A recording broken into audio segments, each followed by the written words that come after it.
Dama. Hey, it's too many lies, too many lies. Hey, it's too many lies, too many lies. Yo, it's too many. Hey, it's too many. Yo, it's too many. Yo, it's too many lies. Look in my eyes, they know I'm the truth. Knocking them down every time I step in the booth. We ain't gotta lie, they know we the vibe, we living in proof. It's young conscious, shoot my life a movie, I live in a spoof. Ain't no sticking around, I'm on the move, I'm checking the dudes. Yeah, it's only us two, so you know we copping that coupe.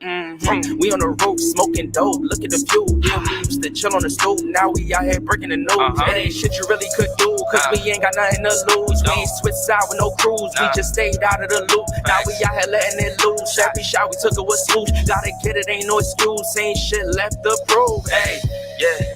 Hey, it's too many lies, too many lies, too many lies. Hey, it's too many lies, too many lies, too many, it's too many. Hey, it's too many. Yo, it's too many. Yeah, ask them a real question, yeah, I bet it's all lies. Hey, they won't cross that line for a fact that's offsides. Hey, too much penalties when they run this back, yeah, it's fines. Hey, could have been here with us, but we do not feel no vibes. Hey, she gon' try to whip and let me park it in the driveway. They just want the praise like they Yahweh. Getting so much bread, yeah, the ride way. We done already won, yeah, that's worth the ride way. But they still lying right through their teeth, and they still hiding behind many truths. They was D9, watch my every move, tell them keep trying. Leave that shit on scene, I ain't replying. Less I know you, that don't mean I'm Hollywood. That just mean I'm Hollywood. All y'all, I probably stood on the falls, all cause. More times I probably should. I don't know nobody like us. You see how much time it took? Yeah. Hey, it's too many lies, too many lies, too many lies. Hey, it's too many lies, too many lies, too many, too many. It's too many. Hey, it's too many. Yo, it's too many. Hey, it's too many lies. Hey, yeah, ISO, Indies, Dama.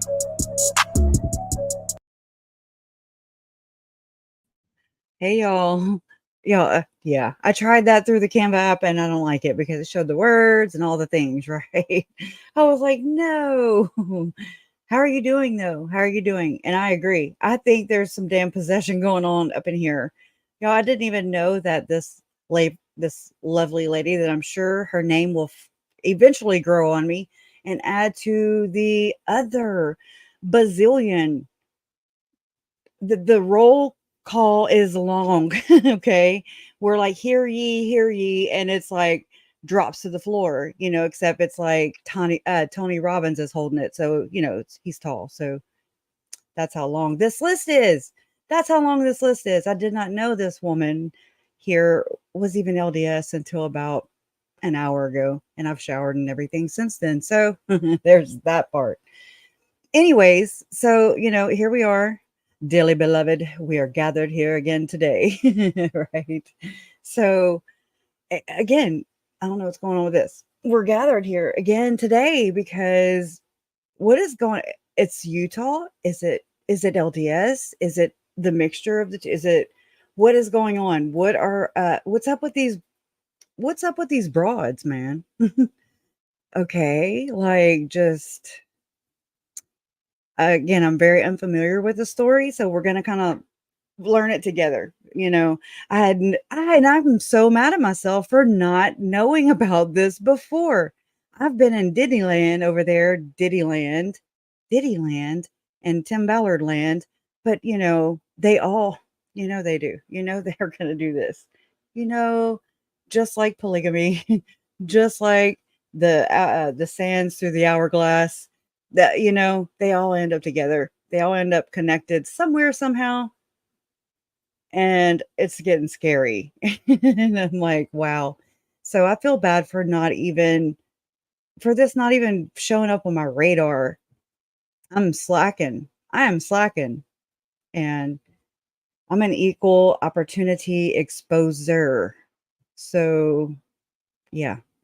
Anyway, so I'm glad y'all are here. I was able to see, I kind of caught the story for the first time on, it was Law and Crime. And then, so I haven't watched anything else on it besides what Law and Crime. And I didn't even watch the hearing or anything like that. I didn't, and then you add in the parents. Anyways, I'm giving it all away, but it's not a blockbuster movie, so it is a real life, real humans, real people, real victims, and that's something that I'm here to, bring truth to that. So if anybody is new here, I'm sorry, this is just what you get. Okay, I'm just a middle-aged woman who my aunt is Lori, or was Lori Vallow Daybell. Okay. Yeah, the doomsday cult mom, or whatever she's going by these days. And so, I've lost 3 of my family members to their cause, I guess you could maybe call it, to this secret society, this whole secret combinations, this whole, basically you can just off your spouse and your children.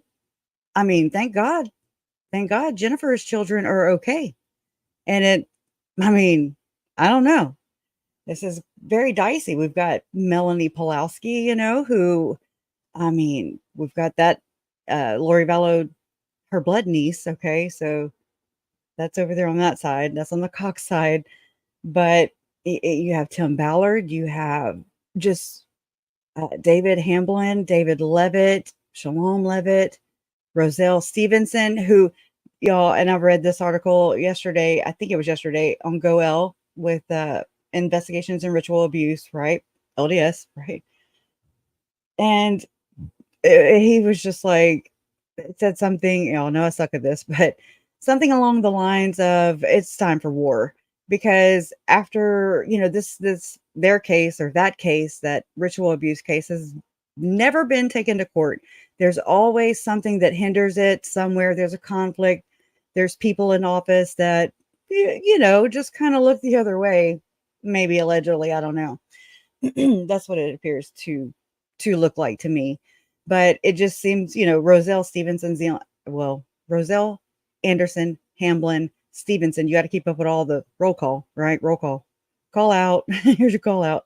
Well, it's just none of these cases ever get brought before a judge. Therefore, they are never able to bring justice to the victims, expose people for who and what they really are, if and who they are, you know what I mean, if convicted in a court of law, if it ever gets there. If it never gets there, we have a problem. And it's not just, to do with the church. It's not just to do with the political side of it. It's not just to do with the powers that be. It's to do with everything. And I think if we raise enough hell, then they have to hear us. Okay. I've watched a few cases already. The Menendez brothers.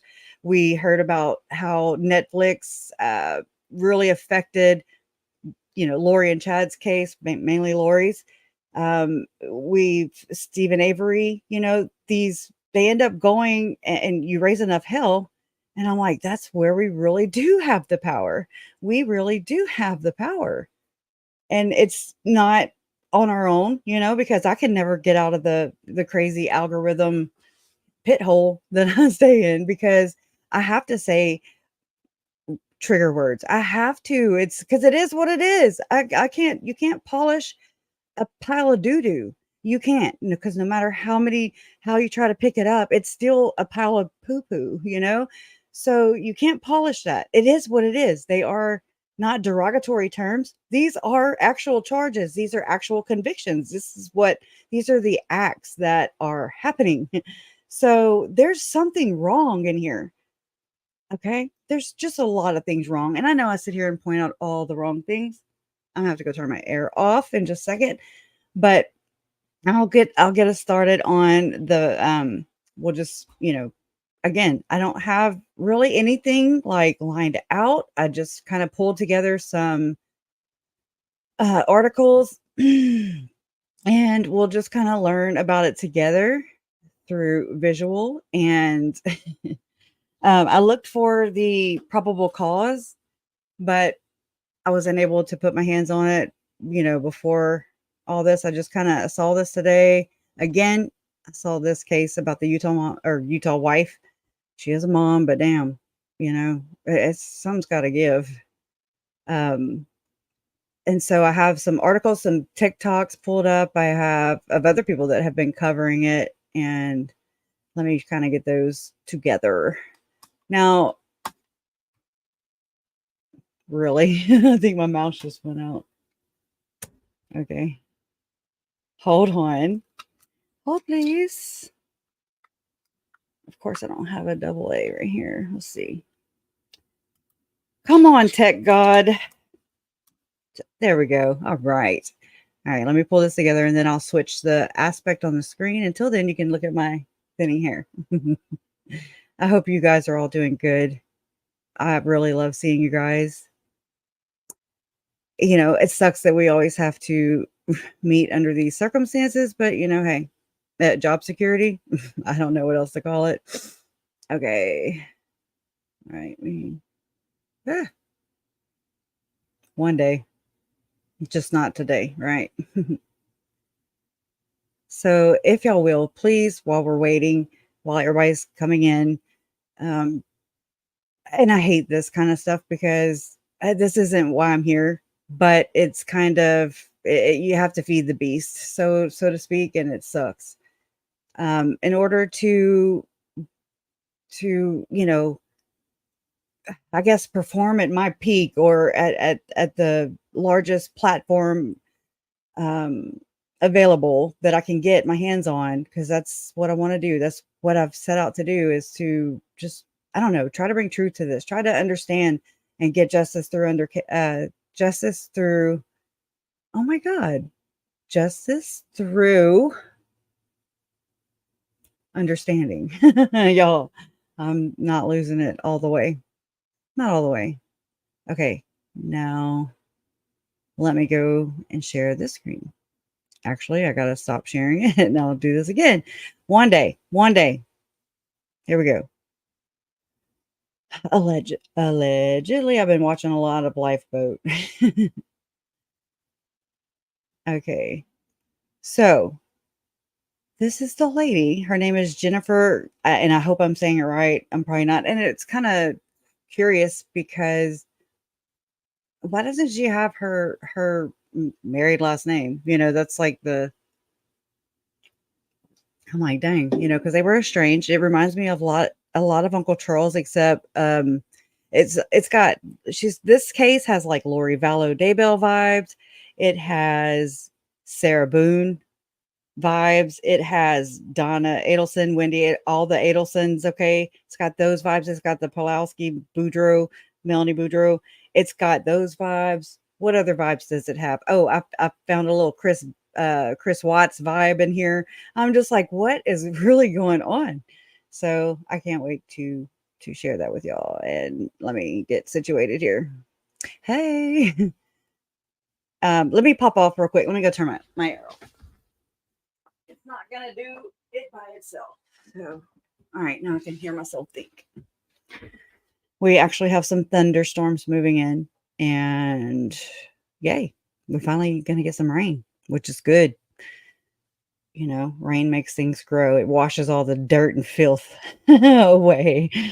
So, okay. Um, oop, let me pull.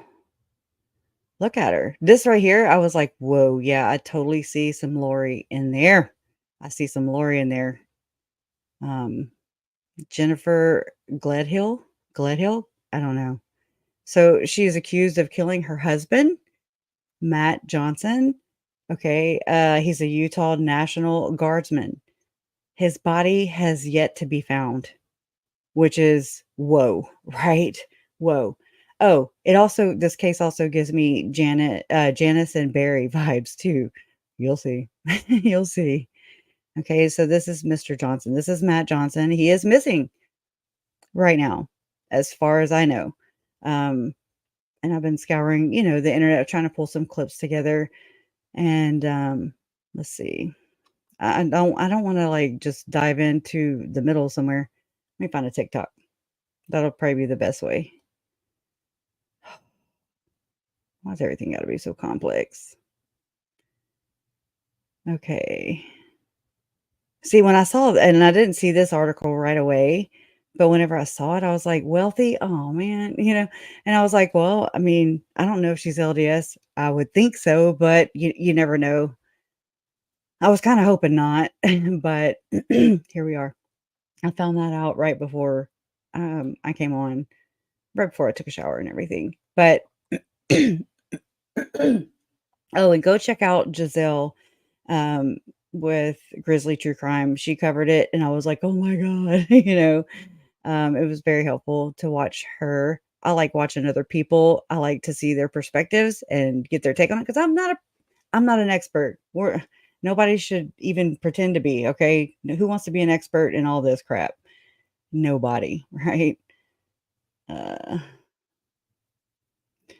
okay, it jetted me out of there. Hold on, man. I don't have this right. There's the other whiteboard. I think. No, it's right here. All right, I'm gonna make this larger. I'll just read it. Okay. Okay, so it says, I don't know if y'all can see it. Let me make it larger.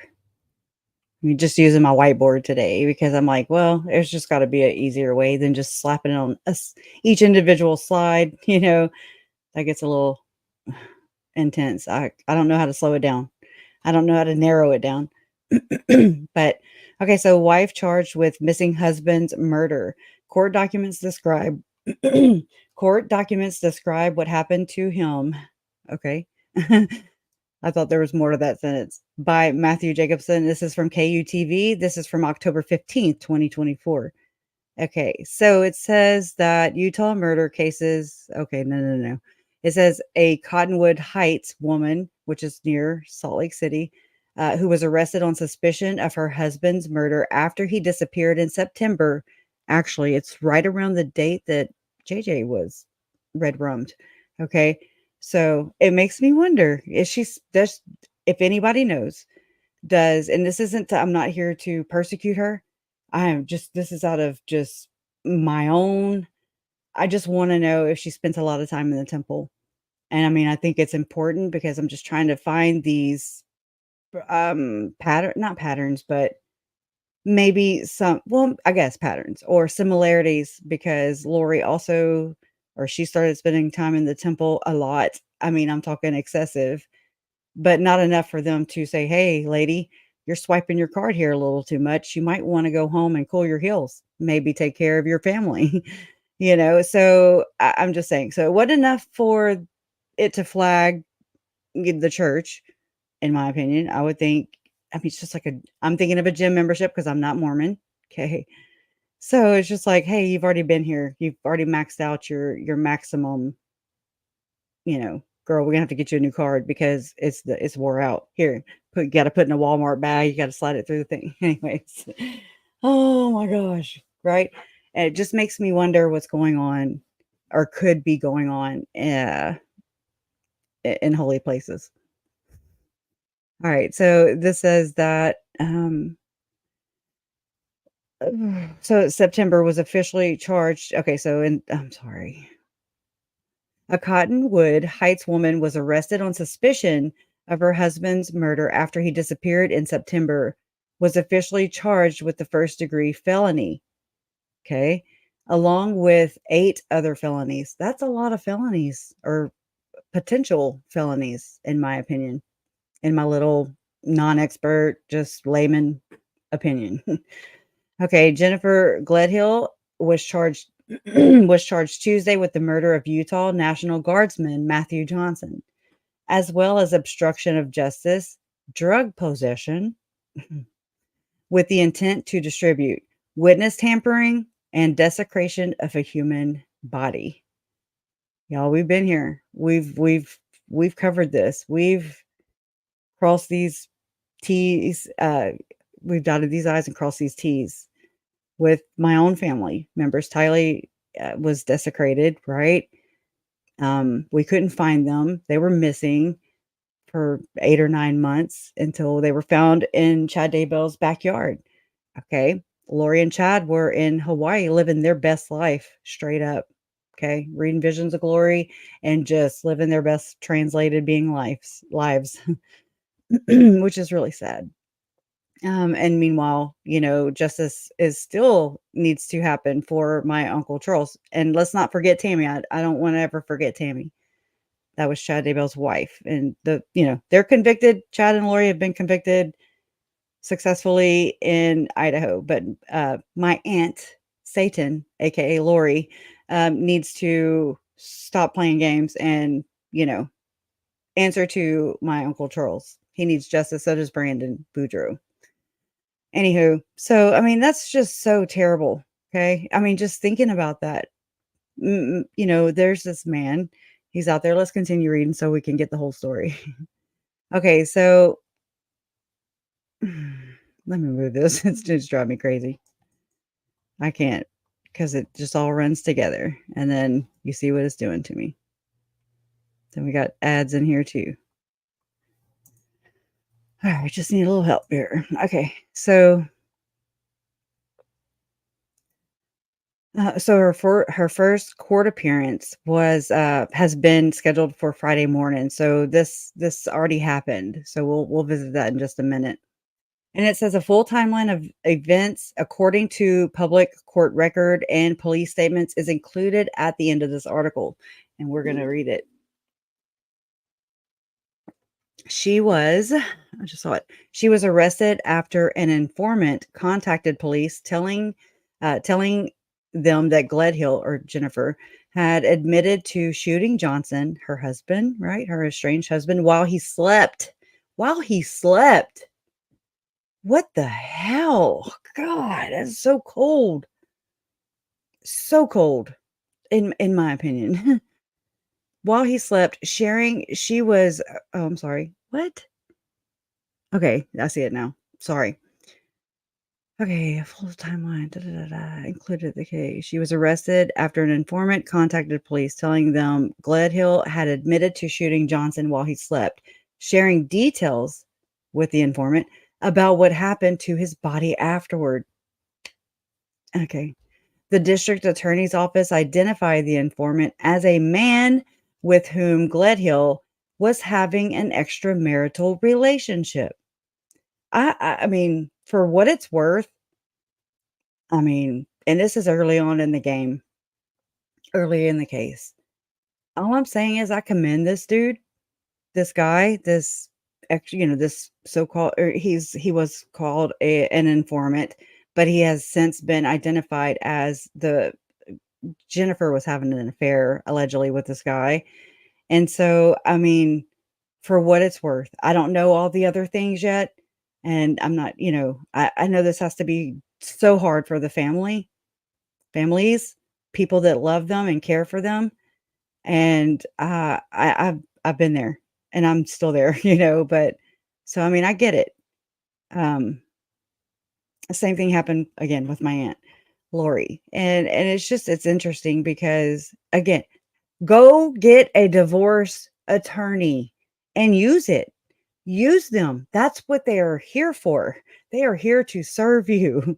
Okay? And to make this expedite this a whole lot easier and have a smooth transition, not only for yourself, even though you put yourself last as a parent, okay, as an adult, but you have children and you want this to be as smooth as possible for your children because it will leave residual and now, I mean, look where we're at. It's traumatizing. And there's enough broken people in this world. And we don't need to be the ones doing it and inducing this and subjecting our own children and grandchildren and so on and so forth to these kind of behaviors. You're not young, boo. I mean, I get it. Move on, move around, go run through the whole football team, do what you do, but just don't be shady. You're not special. Okay. You're not a God. That's that God complex. That's that. And then you have the persecution complex. I'm sure, it's just like, anyways, allegedly, in my opinion, sorry. Okay. So she was having an extramarital relationship with this informant who came forward to police So the 8-page charges state that the Utah National Guard was going to list Johnson as AWOL, right? Because he's active. Okay. When he failed to show up for work on September 23rd. Again, that's such a raw date. It's just prime time. And when you look at it from the ritualistic aspect, okay, which the Salt Lake County District Attorney's Office stated was, quote unquote, very unusual.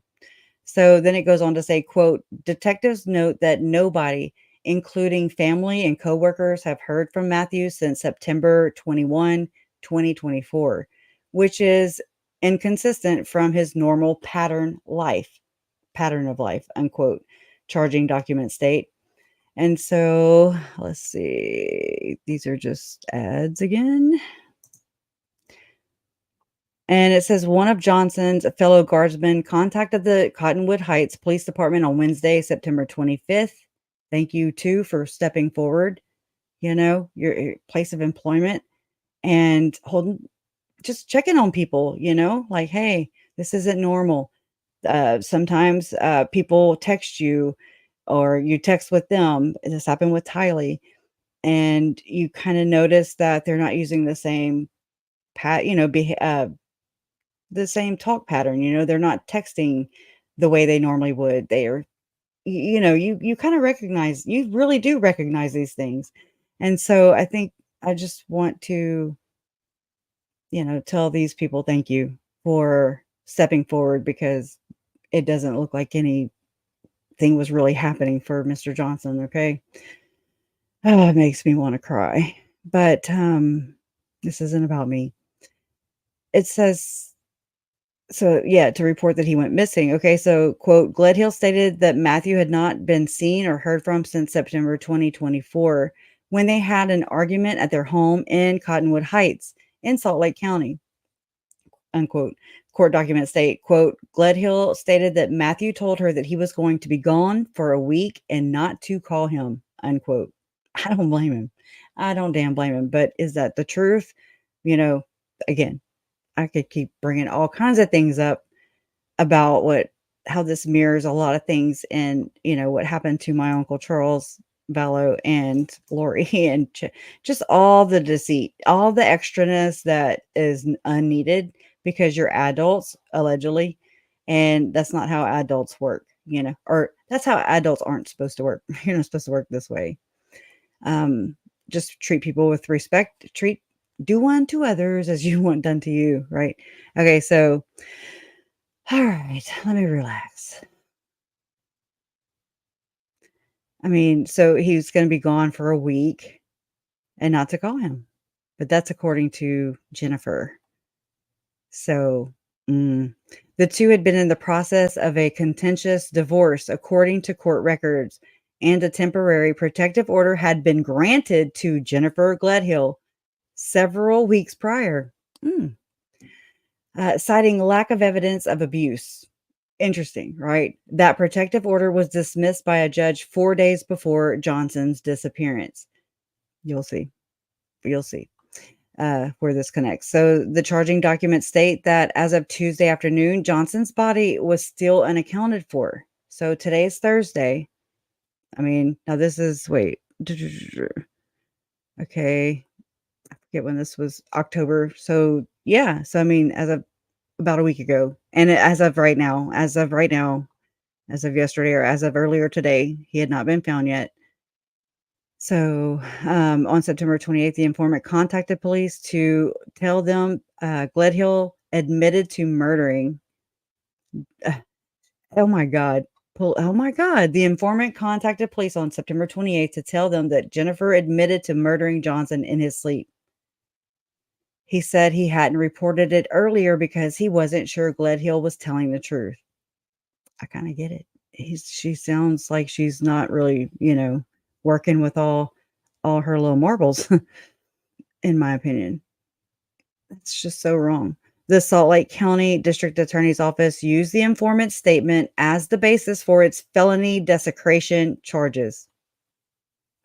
Salute, right? According to the DA's office, Gledhill told informant that Matthew had returned to the home on September 20th, 2024, and started yelling at her because he knew she had been sleeping with else, someone else. Gledhill told the informant that on the night of September 21, 2024, she had shot Matthew in the head with trigger warning. I'm sorry. That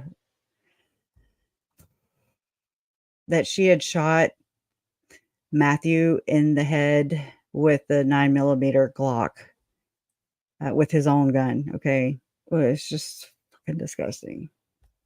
Ugh. As he slept in their freaking marital bed.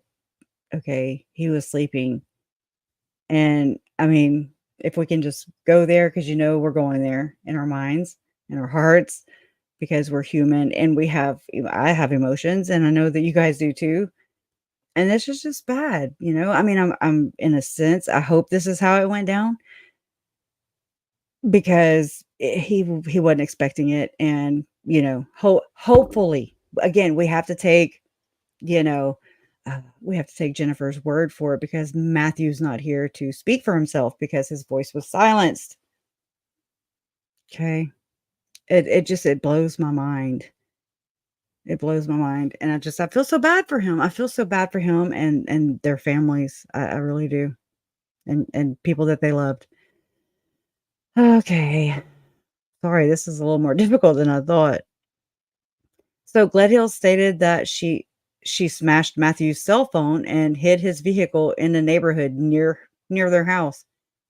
Okay. I don't know how many times I can say this sounds just like Lori Damn Daybell and Melanie Gibb going hide my uncle's truck, taking it from the damn airport, like canceling his ticket so he couldn't return flight home to deal with her nutty ass. Okay. So, I mean, this is just next level shit. It's like, it's so like there's pettiness to it, but then there's just such vindictiveness and just vileness and unnecessary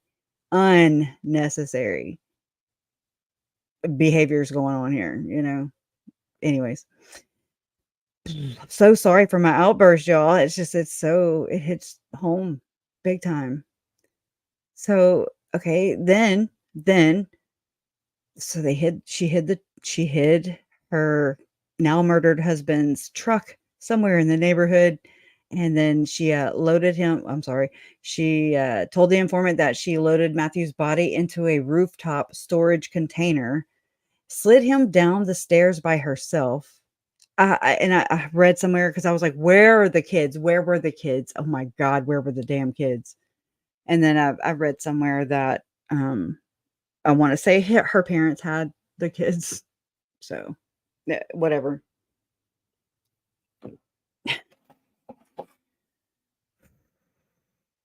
My God.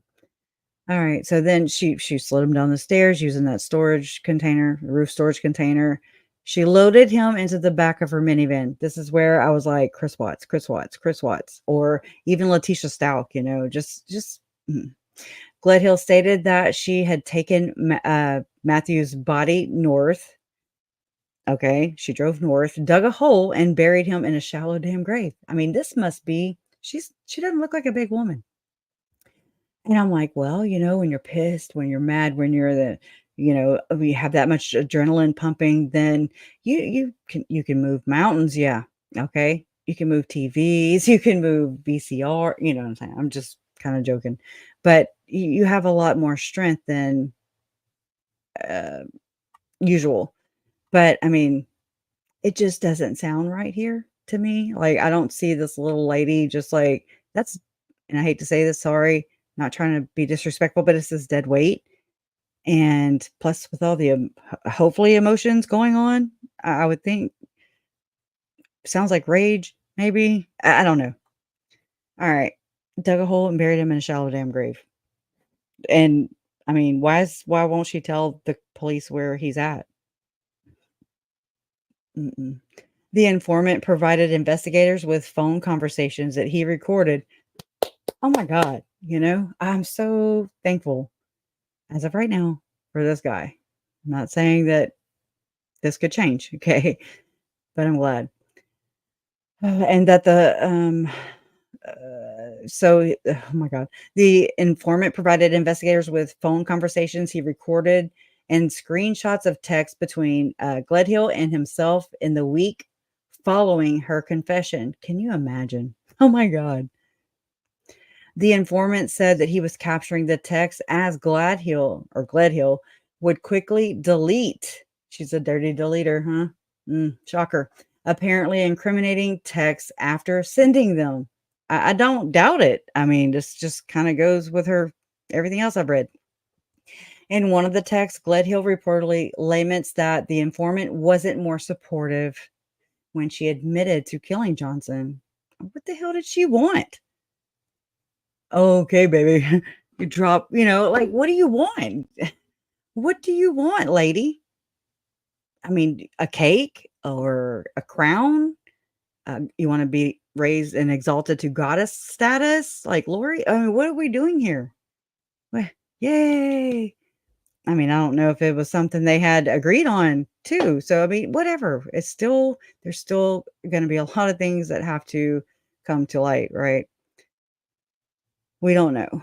Um, but I mean, we're not about to roll the red carpet out for you. I'm glad that this guy hauled ass and went and ratted on you. I'm just saying.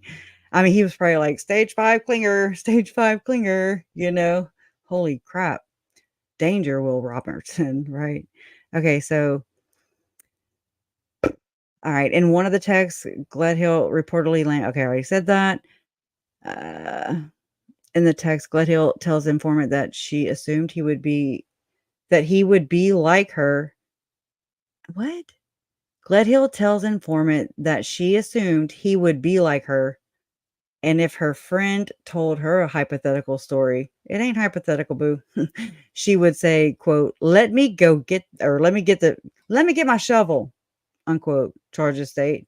Oh, is he your girlfriend? Quote, Gledhill told informant that if she was, I can't read. Gledhill told informant that if she was told the story she told him, if she was told the story she told him, she would take it to the grave. I don't doubt that. She did. I mean, depends on her grave or her estranged husband's grave that's now missing, okay?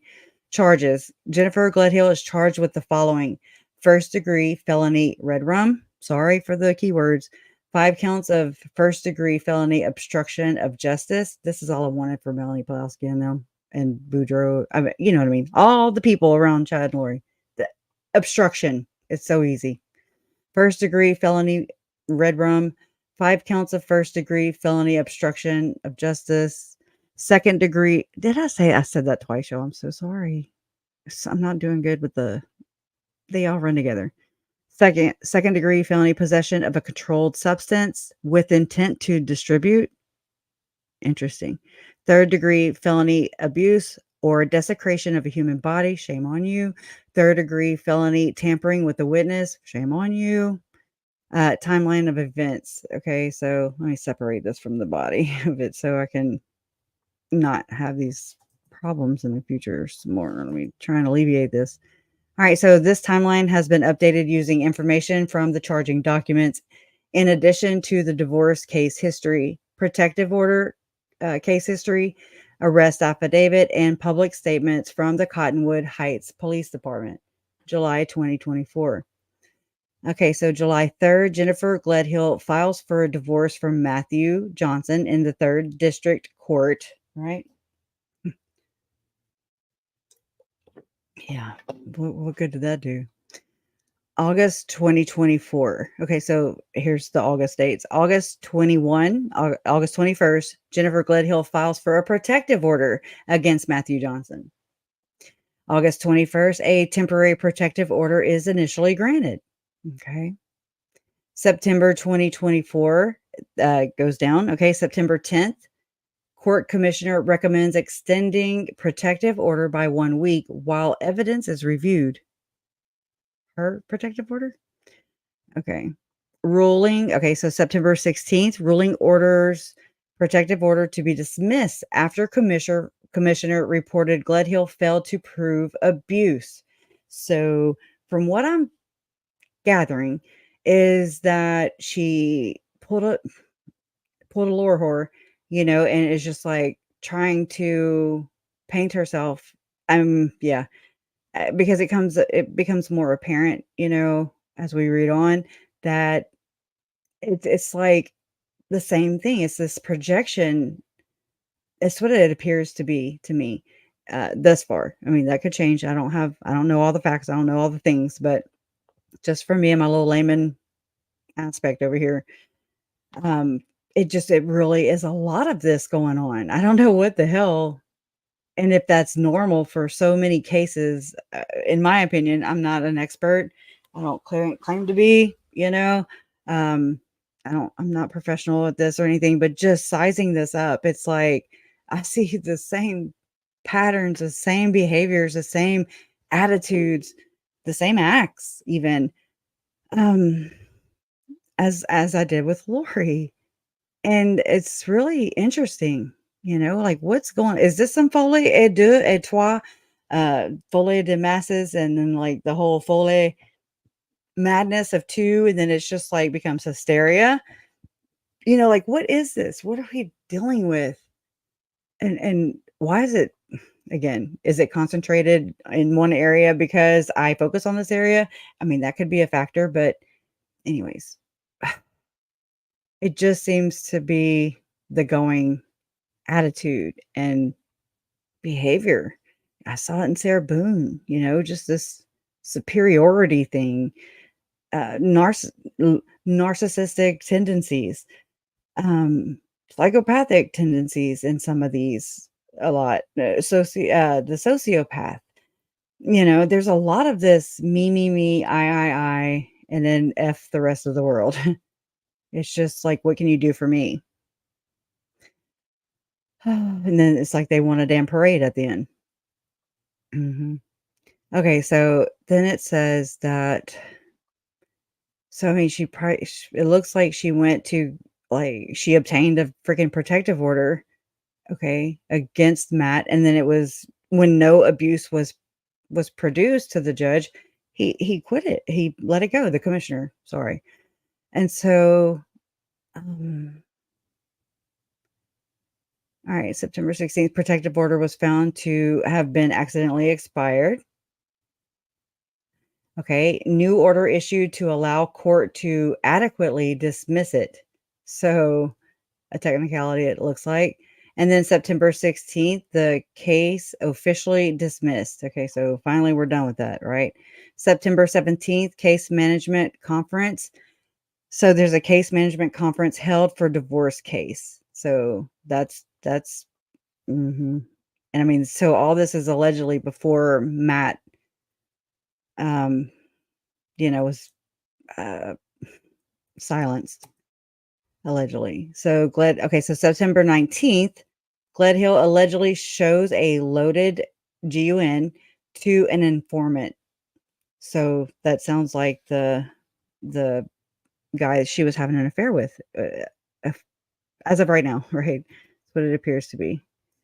Okay, then it says on September 20th, Gledhill and Johnson's children go to Gledhill's parents' home to stay the night. Hmm. I'm glad to hear that. However, something just struck me. She's showing this gun. She's like brandishing the gun, or I'm saying gun now. See here?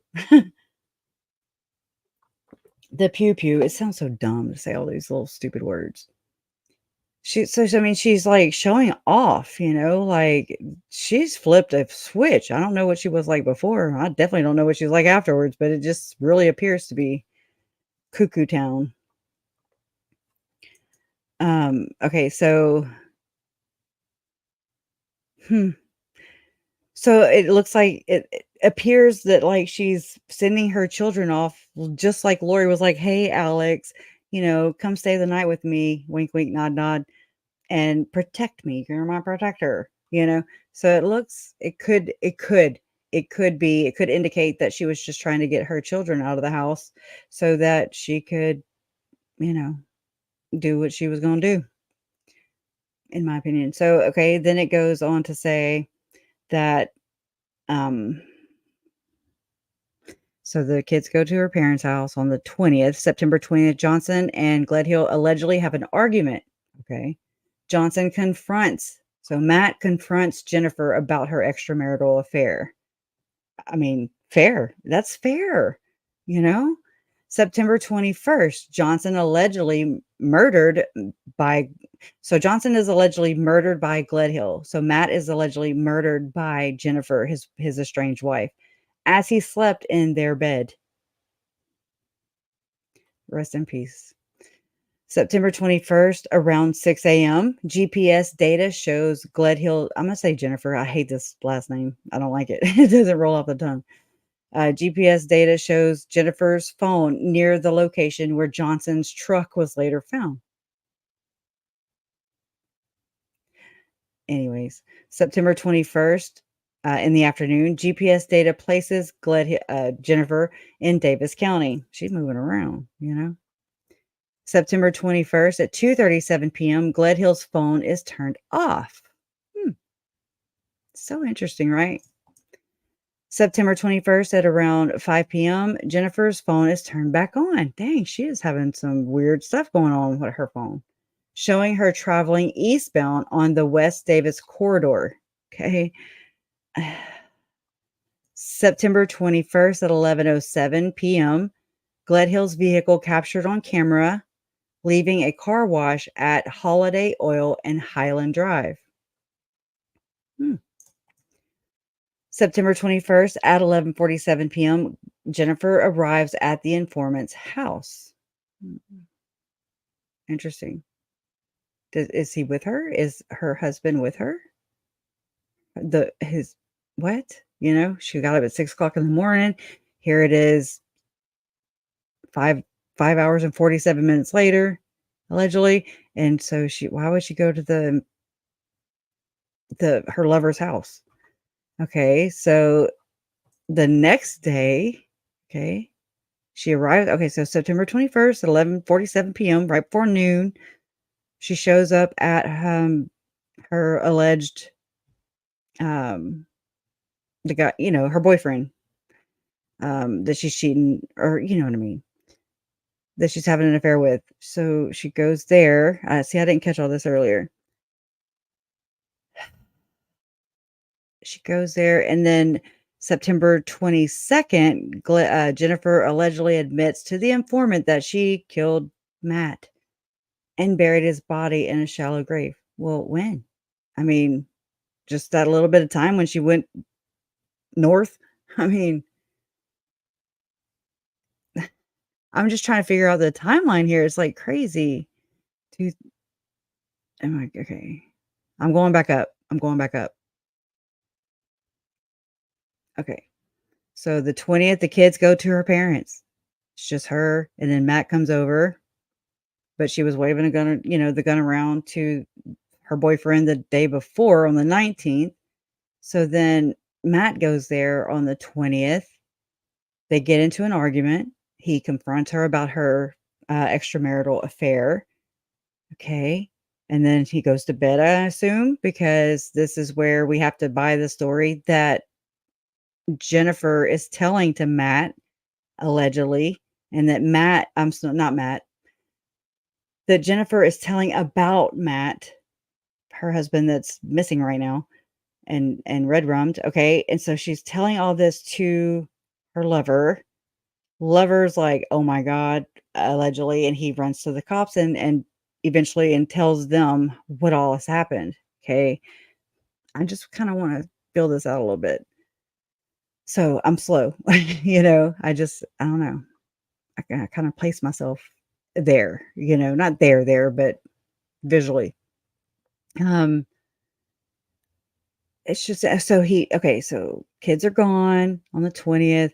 Matt comes over, they talk about her extramarital affair, and then he allegedly goes to bed. Matt goes to bed, he's night-nighting and just counting sheep, and allegedly Jennifer doesn't fight fair, it sounds like, and if this is true, and she, shoots him with his own gun and expires him. Okay. And so then she gets up at 6 a.m. the next morning on September 21st. And then, she's her shows Jennifer's phone near the location where Johnson's truck was later found. So she goes and moves his truck. He's dead, apparently. Okay. And then um that was 6 a.m. And then September 21st in the afternoon. I'm so confused. Okay, September 21st in the afternoon, GPS data places Jennifer in Davis County. So I would assume that, is that the county where Matt is allegedly buried in a shallow grave? What a shovel. Um, Interesting, right? So then September 21st, same day, 2:37 p.m. So afternoon to 2:37 p.m. Jennifer's phone is turned off. Why she didn't do that before? September 21st around 5. So, she's quick. She's quick. Around 5 p.m., uh, Jennifer's phone is turned back on, showing her traveling eastbound. So I guess she's maybe coming back home on the West Davis corridor. Okay. And then September 21st at 11:07 p.m. Uh, p.m. Okay. Jennifer's vehicle captured on camera leaving a car wash, of all places. Girl, you've been cleaning since what, 5 p.m. or around the time, about like 5 hours. You've been scrubbing the hell out of that damn vehicle, huh? At the car wash at the Holiday Oil in Highland Drive. Oh my God, where you're caught on camera. Mm-mm-mm. September 21st at 11:47. So this is just what, 30 minutes, 40 minutes later after the car wash, leaving the car wash. Bye. And then I wonder if she got like a little, pine, whatever, a scent. You know what I'm talking about. So then she arrives. So then she goes to her boyfriend's house and she's like, hold me, worship me. Anyways, September 21st, 11:47, she arrives at her boyfriend's house, allegedly. And then September 22nd, Jennifer allegedly admits to the informant that she killed Johnson and buried his body in a shallow grave. Can you imagine waking up to that? It's like September 23rd, Johnson fails to show up for work. So, this is like a Monday, maybe? Yeah, thinking. All right. And then we have so he fails to show up for work on the 23rd. September 24th, Jennifer's parents allegedly seen cleaning Jennifer's house, not leaving until 11 p.m. Oh my God. Merry maids, huh? Interesting. So, wow, we got a whole cleanup crew.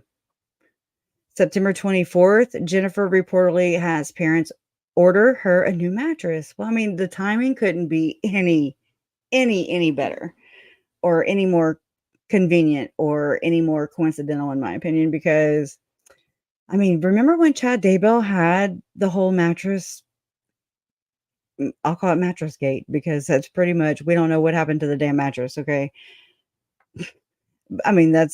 It's crazy, right? Just the coincidence is crazy in this case. And I'm being sarcastic as hell.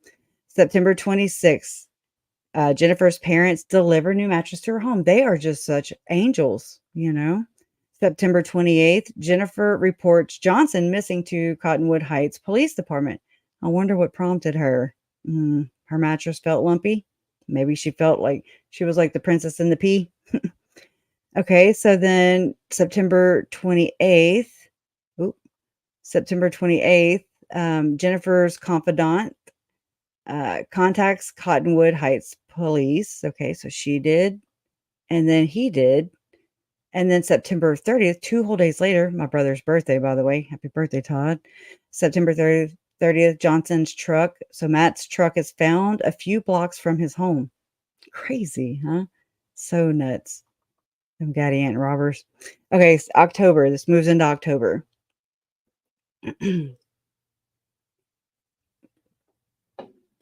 All right. So October 2nd, the day, anyways.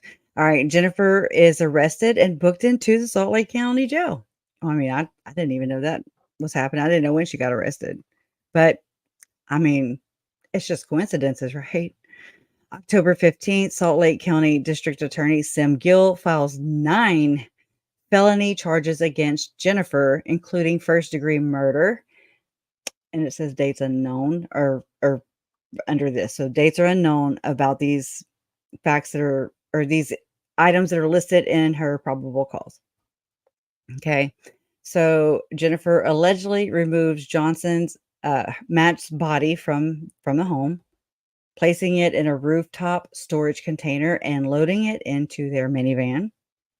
I wonder if there's like a technological, devices in there, how they usually have like, uh, what do you call it? GPS tracking and things like that to help. They're equipped these days, man. They're equipped these days. And then Jennifer allegedly buries Matt. I'm gonna say Matt. Jennifer allegedly buries Matt in a shallow grave at an undetermined location north of their residence. Shame on you. Shame on you. And we'll find you, dude. We'll find you, Matt. Nobody deserves this kind of treatment, y'all. It's just sad. It's some sorry pieces of shit. I'm sorry. No, I'm not sorry. I'm not. This is bullshit. It's just don't murder people. Don't be an asshole. It's so easy, you know? So Jennifer allegedly attempts to cover up the crime scene, including extensive cleaning and use of bleach. Well, I wonder if mom and dad had a hand in that, literally. Jennifer allegedly smashes Johnson's phone and hides his truck in a nearby neighborhood. Okay, they found it, right? They got you, girl. Jennifer arranges for the children to stay with their parents. Again, okay, right? Right? And then Jennifer extends children's stay at parents. I mean, why? They were coming over. Who watched them while your parents came over to clean your damn house? Your house. You know what I'm talking about. That's a mess. That is a mess. You shot him in the head. You know what I'm saying? I'm not trying to be gross or ugly or disrespectful, but your head bleeds. I don't know. I'm not a professional, but I also breathe and, occupy. I pay attention a little bit. Okay, so, I mean, how'd you keep the kids out of your house while your parents are at your house cleaning your house and removing, God knows what and where? And then, so were the kids there? Did they see this, or do we have any aunts and uncles or cousins or extended family that watched the children? I pray to God. I pray for those kids, y'all. It's all about the kids. At the end of the day, it's all about the kids. Anyways, so okay, so she arranged for her children to stay with her parents. Okay. And then Jennifer extends children's stay at her parents. And then it says search warrants obtained and executed for Jennifer's home and electronic devices. You busted. Never to be trusted, right? And then blood found under the bed in the master bedroom, tested and shown to be from a single male source. I bet that would be Matthew Johnson. Text and phone calls between Jennifer and the informant that were turned over to police. I would say, I mean, come on, y'all. It's not a brain buster, but you know what I'm saying? Like, it just, okay. Her boyfriend was like, I'm out, Mm-mm. And so this is the informant, I would say. And then the informant notices bruise on Jennifer's legs, which she says were incurred while moving, burying Johnson's body. I mean, right? That's a lot of moving and hauling there, girl. Whew. Anyways, again, if you or someone you know are experiencing domestic or dating violence, resources are available to help. If you or a loved one or in immediate, I can't talk.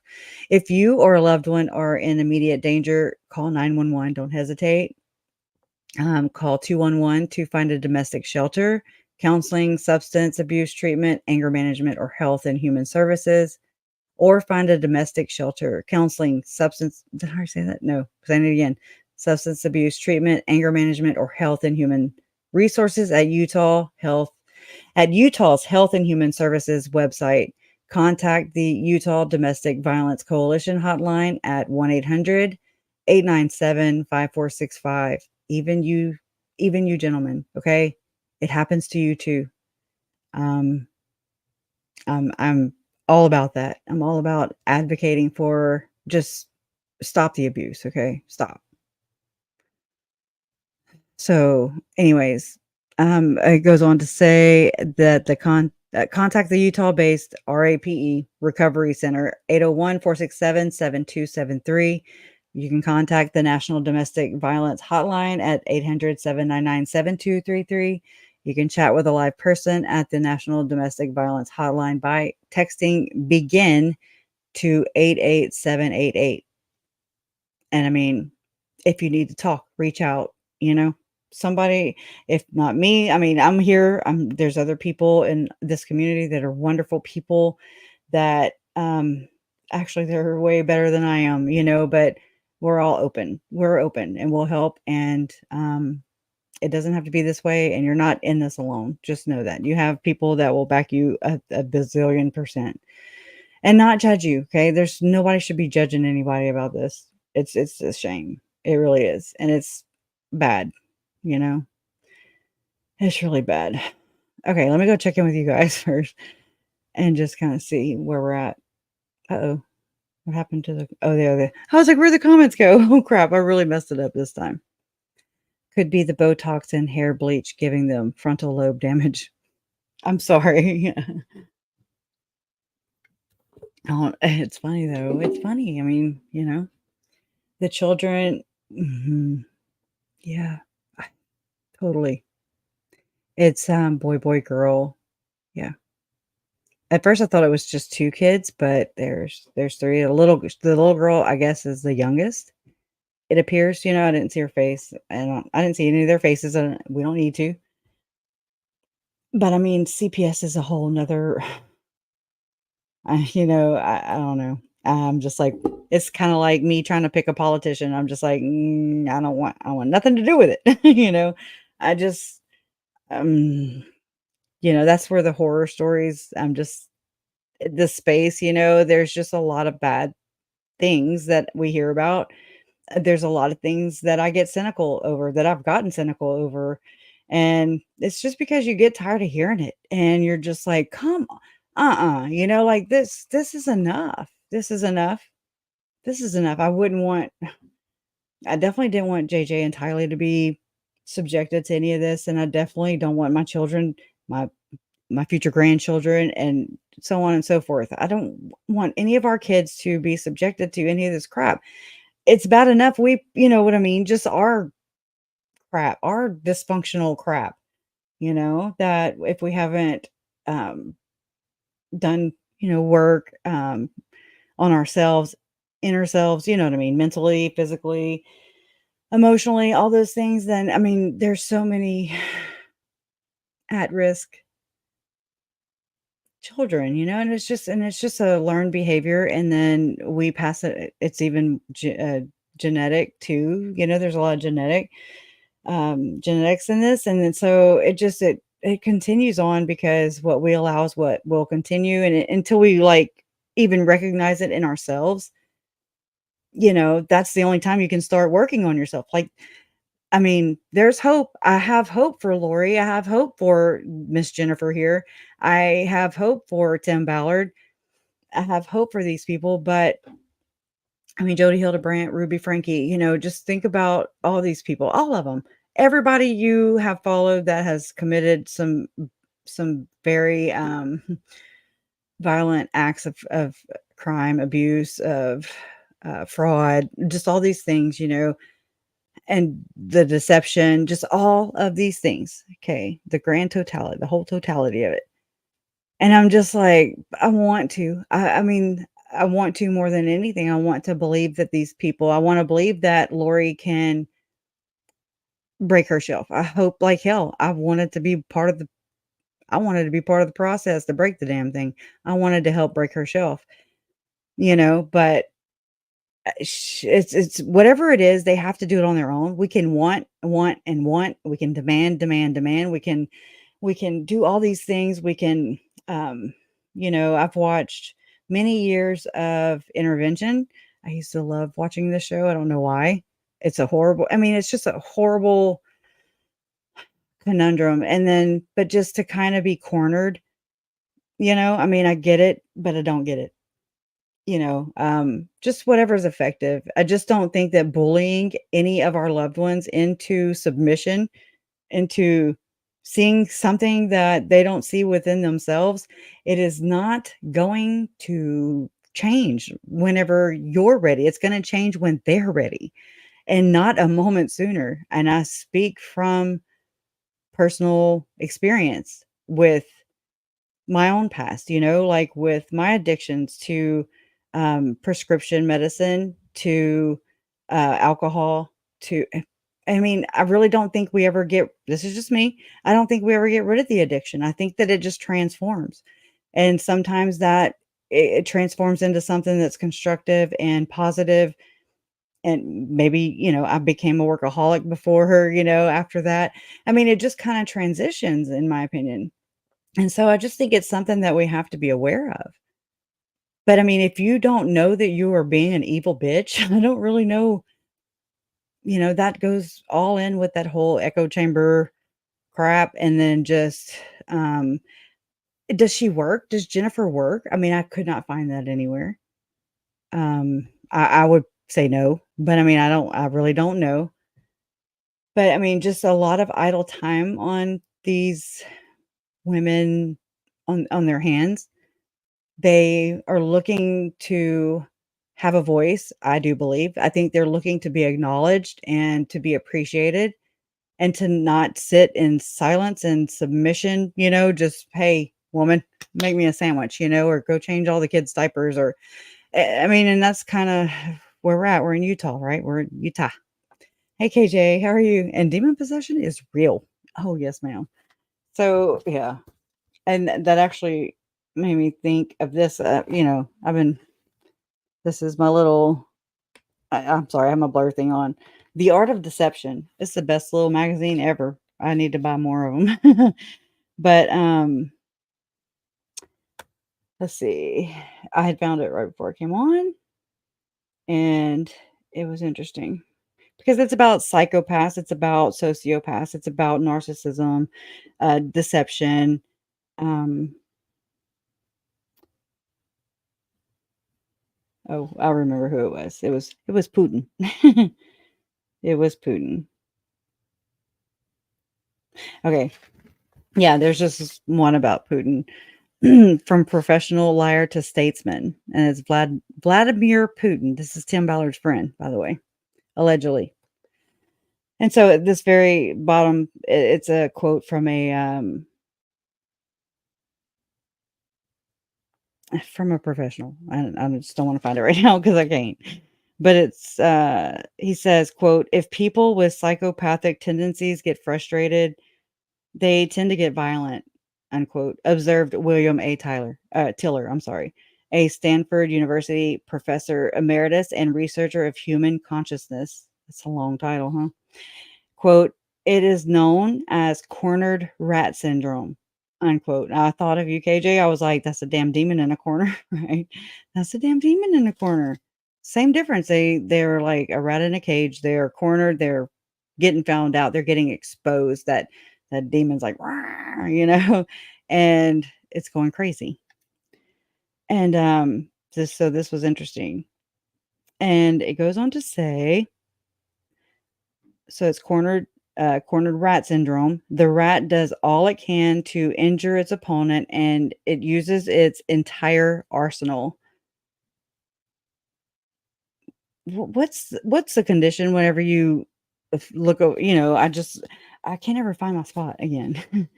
In Putin's case, that includes the fearsome might of the Russian army and nuclear weapons. That's scary.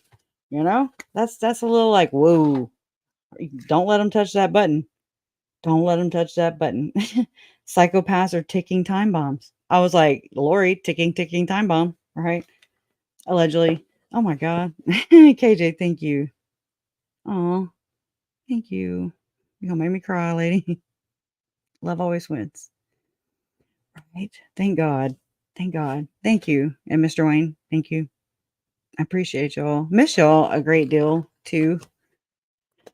You know, unlike Tim Ballard, we can't rescue the world and all these people by ourselves. We have to do it with the whole damn community, right?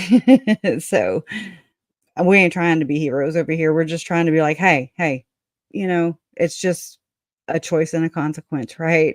You can't continue to go on and do this to people and violate not only just all these other basic components of being a human being, okay, a fellow human being, but you can't go around and invade and just take one's life, okay? Okay. That's like society. We're supposed to like agree to and try to live and be civil and work things out, you know, with our brains, with our mouths, with uh justice through understanding, just learning that's how we got to do. Thank you. I couldn't think of it earlier because my brain's gone. Let me know when y'all find it. It's hauled ass a long time ago, you know. But ooh, I just read this. Hold on. It says, quote, rejection and failure are completely unacceptable to a psychopathic personality, unquote, explains Hare. When combined with the trait psychologists call narcissism, a highly explosive mixture is created. The result of the combination is what Adrian Rain of the University of Pennsylvania's Department of Criminology refers to as, quote, successful psychopaths. Those are our favorite, I think. Quote, successful villains. Throughout history, there have been many. It is particularly tragic when two of the most egregious psychopaths have clashed. I know, right? There's a whole plethora of them. Or we got a whole bouquet. We have a bouquet of psychopaths, in my opinion. And then of every color, everything. We got look no further. Okay, then we got a whole slew right here. And it says it is particularly tragic, okay, when two of the most egregious psychopaths have clashed, Hitler and Stalin. Or, again, name them all. Hey, Denise, how are you? Hey, just me. Hey, TC. Uh, Neither could give in or give up, and 50 million people lost their lives because of both of them. Playing God, right? Control. It's all about control. They effortlessly, oh my God, oh my God, I need to drink something. Okay.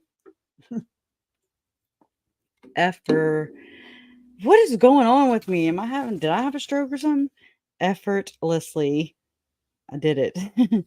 Effortlessly, um, recruited more and more psychopaths from the general population every 100th person. Oh my God.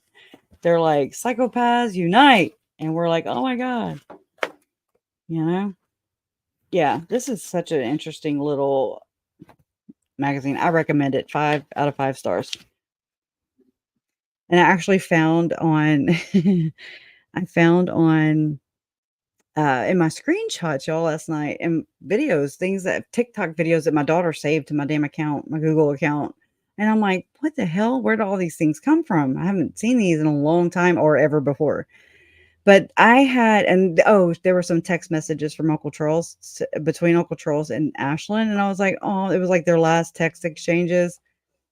And I was like, oh my God, that is just so, it made me chuckle. It made me laugh. Um, it made me like reminisce about them, about, just missing them.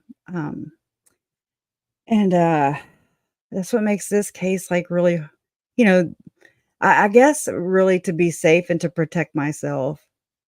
It was easier for me, and this is horrible, right? Because they're all equally as bad. There's none of these victims that are, they all take up the same amount of space in my heart, in my world, and in my view, and in my line of vision, like, you know, It just sucks because it was easier, I think, for me, like, I'm about to cry. It was easier for me to, like, deal with, I guess, all the commotion and everything to do with Idaho, and I'm having a really hard time, like, dealing with it about my uncle. Like, it's really tough. And I don't know why. I don't know if it's because I have more history with him, and, I mean, I really have tried to attune my heart, my soul. I tried to just kinda do it in his honor, like, let whatever the information turns out wherever I go, whatever information I gather, that can or may not apply to this case or to their stories, just let that guide me. And, I'm never gonna force a piece to fit. I might harp around it a few times, but then if it doesn't fit, I mean, then we're not it does no it would be about the equivalent of convicting the wrong people for the crime. What good does it do to, have somebody behind bars if they're not the offender, So I never got that. I'm just like, I want the people that had their hands in this and all these things, that, look the other way even. I mean, all the way down to those people. But the people that were there and purposely were and, they're all about this mindset. They're all about harming, hurting, um, turning the pain up, um, so, just the suffering, just the, maliciousness, the vileness of it, the betrayal, like all that. There's so much that goes into this, and I want those people to be held accountable. I want those people to have charges. They don't have to be freaking first degree. They can be an accomplice. They can be an obstruction of justice. I want them to be accountable for something. If not, what do you think is going to happen? When you allow what will continue is what we allow. Whenever these people think that what they're doing is being done in righteousness, then shame on us. Shame on us because it's coming back at us like a huge bitch flying at you, okay? And you're just like, "Ah." Okay, and yeah, that's it. I know my analogies suck these days, but I mean, it's like throwing crap into a fan, and it's just gonna get right back on you, and then we're like, "Where did all the poo come from?" And then you're like, "Oh, because I didn't deal with that, because I didn't."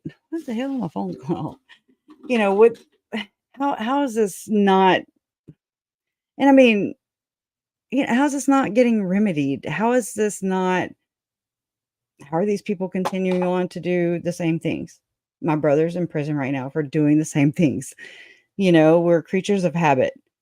This we are until we break our own habit, till we become self-aware of our own habits and the things that we're like, oh, maybe I don't need to, maybe I'm not dependent on these chemicals or these um, medications, these pharmaceuticals. Maybe it's within me, and maybe I have been being very not purposely, like I'm not, like you're not like, oh my God, but you just get to a point where you do some self-reflection and you don't like what you see.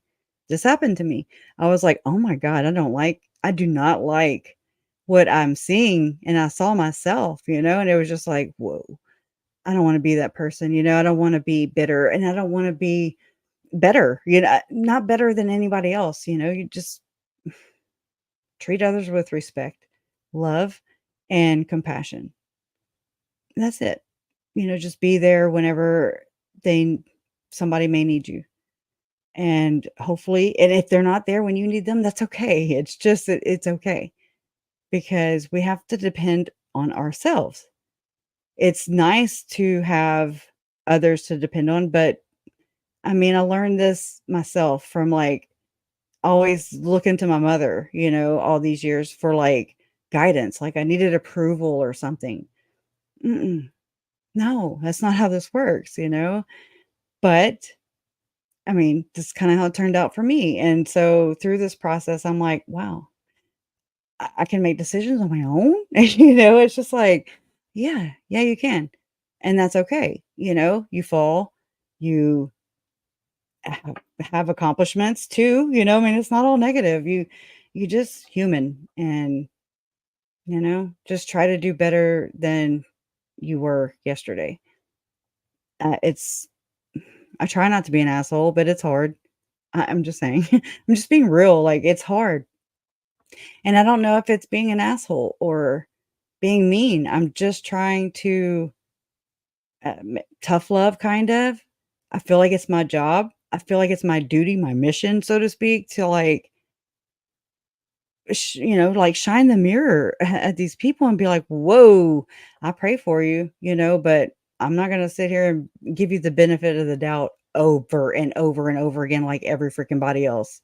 Like, you got to want to see it. And then until they get out of this, whatever the hell they're in, until Lori comes to terms and is just like, holy shit, until that happens, like, there, it's just like, okay, okay. But I mean, I pray that she does. I pray that they all do. I pray that they find themselves, and that way they can, do what they have to do with the Lord, and to get themselves right, so that maybe they don't have to repeat this one. Whatever it is for them in their little, afterlife. I don't know.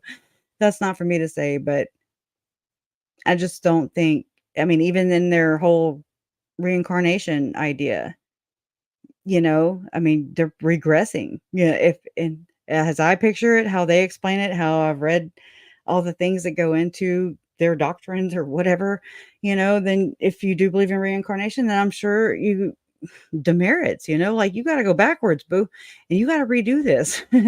And like, you can't just come in at like a damn bowling ball and just be like, you know, hey, but I mean, crazy, right? It's crazy. Ah, that's some self-atonement. Anyways, you gotta go get some candy. Oh, yeah. Is it? Oh, yeah, no. It is. It is, damn. Oh my god, I hate Halloween. I do. I liked it when I was younger, and, but y'all, and, oh, so when if and when you do go trick-or-treating, I mean, back in the day, we used to have to get our parents to check our candies and stuff, and if you're a parent, then you check your children's candies, because people are weird and they're psychopaths, okay?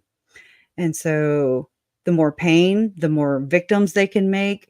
That's something I've learned that's very prevalent with like Diddy, Tim Ballard, this whole satanic Satanism movement that's going on, is that the more victims, if they can get people believing that they are all victims, that we're all victims, then we will stop trusting in ourselves and our own strength to kick their asses, so to speak. So, I mean, just don't cling to the victim. That's my advice. Just don't cling to the victim mentality. Be a victim, be one in your little space when somebody harms you. I'm not saying don't go through all those things, like, it's real, but don't stay and don't show them that mentality, because they prey on that. And I mean, PREY, like, they are life suckers straight up. So, for what it's worth. You don't get kids coming by anymore. I have an 8-year-old that's, he's like, and I'm just like, I hate Halloween. I hate the holidays, but earlier I almost, I was like telling him this morning, it was this morning, and he had a costume on. They were dressing up like astronaut, or he dressed up like an astronaut today for his class. There's always parties at the damn class, and Silas is there for that shit. He is like, he is there for the parties. And I'm just like, good Lord, what's going on here? We're there to learn. Just go damn learn. And so, me and Jason were kind of talking to him about Halloween, and I was just like, yeah, Mama K is not really, that's what they call me. And I'm like, Mama K is just not, I'm not big on Halloween, bud. So he's looking at me, and I'm looking at him, 8 years old, right? And the world is it's just fresh. And I'm trying not to be so Debbie Downer, okay? Because it's my kids, you know. I don't want to be like, "Meh, meh." I don't want to be Eeyore, but I want to be real, and I don't want to feed them a load of crap. I want to feed them reality somewhat to a degree. It doesn't have to be like, you know, in their faces, but I want to hand them real life issues and reality so that they're not like living in a damn bubble and just smack against the wall or whatever. Um, so I was just like, well, you know, there's just a lot of dark things just surrounding it, bud. And I was like, we'll talk about it in some years. In a few years, we'll talk about it, you know. And he's just like, okay. And so, okay, so I pulled the the brakes on that. You know, I was like, don't do it, don't do it. I want to. Just like when he asked me about Boy Scouts, I was like, "Jason, no, no, I don't care. I'll be a bitch. I will be that bitch. Yeah, I'll take it. I will wear the title. I'll go buy the shirts. I'll iron them on myself and just be like, but I love you. You know, I love you. I just don't want nobody to diddle you, but I don't want nobody to harm you. And I would never be able to live with myself. Never, never. And I'm not saying that would happen. I'm not saying that but it's more likely to happen if I put them in the way of these predators, you know? I can't, I won't. I see JJ, I think about him right now, I see Tylee, you know, and I'm just like, I can't, no. Nope. Not saying shelter them, but I'm just saying, uh, the world still spins round, it goes round. Okay, so I'm kinda giving myself my own idea here. Maybe I should learn some Boy Scouts tactics, and maybe I should go camp. You know, we have a tent. I'll go sit outside with him. I will go not while it's hot, but you know what I mean? Again, reality. Gotta bring reality in there. But anyway, so thank you again, KJ. I appreciate you. But, she has a sharp tongue like you. Yeah, we don't really have trick-or-treaters, but we also I think I've shut my light off a few times because usually the kids go to their moms, you know, but that's a whole nother story going on right now. But anyway, so I I know I really botched the shit out of that today, but I don't know. We can talk more about it. It's craziness for sure. I don't know what's going on over there, and I mean, I'm not looking anywhere else, so I'm saying that thinking knowing that I don't look anywhere else, you know, it interests me because of the actually, I didn't even pick up on this because of the like-mindedness, you know, I didn't pick up on it because I didn't know she was Mormon and she may or may not whatever. I don't care. But I was just like, how did I not see this before? This man's body is still missing. Yet, I mean, can we just send a trick or treat? Can we go trick or treat for him and maybe you know what I'm saying? Like, what is wrong with our society, y'all? It's nuts. I don't get it. I don't get it, you know? And I'm not fussing people, you know, they're like, "What?" You know, I mean, but instead of going trick or treating, you know what I'm saying? Like, could you form like a grid lockstep pattern and like walk across, I don't know, all of that whole county and just find him? It bothers me. Oh yeah, KJ. Not only that, no, Tom Harrison? Have you listened to the Ken Krogh, whiteboard meetings? There's 2 hours I mean, it's just 1 video, but I chopped it up into 4. He's you know, I split them down the middle, you know, with the time because it was 2 hours and 13 minutes. It's basically a precursor to the 2019 secret whiteboard meeting that we've been hearing about all this time. And so this one is one that was found by Chris, somebody that belongs to this community. And I mean, his kids are kind of caught up into some of this too with their mother. I'm not trying to give away all his business, but I mean, we're not here to just like, you know, I'm just saying he's not here. I'm just trying to tell you that. Like, he's not here to just, you know, learn about a case or learn about whatever. He's here because it's like you're invested. Like, your family's caught up in this and you're just like, and you feel helpless. You really do. And I really do appreciate his presence here too, as yeah, it triggers your pain. You can relate intimately, knowing how it's affecting those kids and the family that loves him and needs him in their lives. Yes. And I know that y'all do too. I love y'all so much for that, for everything. But Tom Harrison, I'm not going to say allegedly or nothing because it is written in the lawsuits. And I mean, whatever. I'm just reading facts off the law. I mean, whatever. I'm reading things off the lawsuits. And I mean, okay, so Tom Harrison, and I mean, I have the priesthood blessings. They're actually included in the civil ones. You can go back and read the civil ones too, along with the one that was dropped against Sean Reyes, okay, it was Sean Reyes, OUR, and Tim Ballard. It was a civil lawsuit by, I always forget her first name, but her last name is Whitehead. And she basically dropped it because Sean Reyes said that he would not run again for attorney general. And so she was like, okay. Now, I'm not judging McJudgerson here, but I feel, in my opinion, I wish she wouldn't have let him off that easy or them off that easy because, and I mean, again, you can probably just pick it back up. I don't know about all that stuff, it's raining its ass off right now. But so, and I mean, this ties into Kanye West. This ties into Diddy. This ties into Elon Musk. This ties into the church, the Process Church of the Final Judgment. This ties into Tavistock Institute. This ties into, okay, it's just on my, I'm like, tornado, high alert.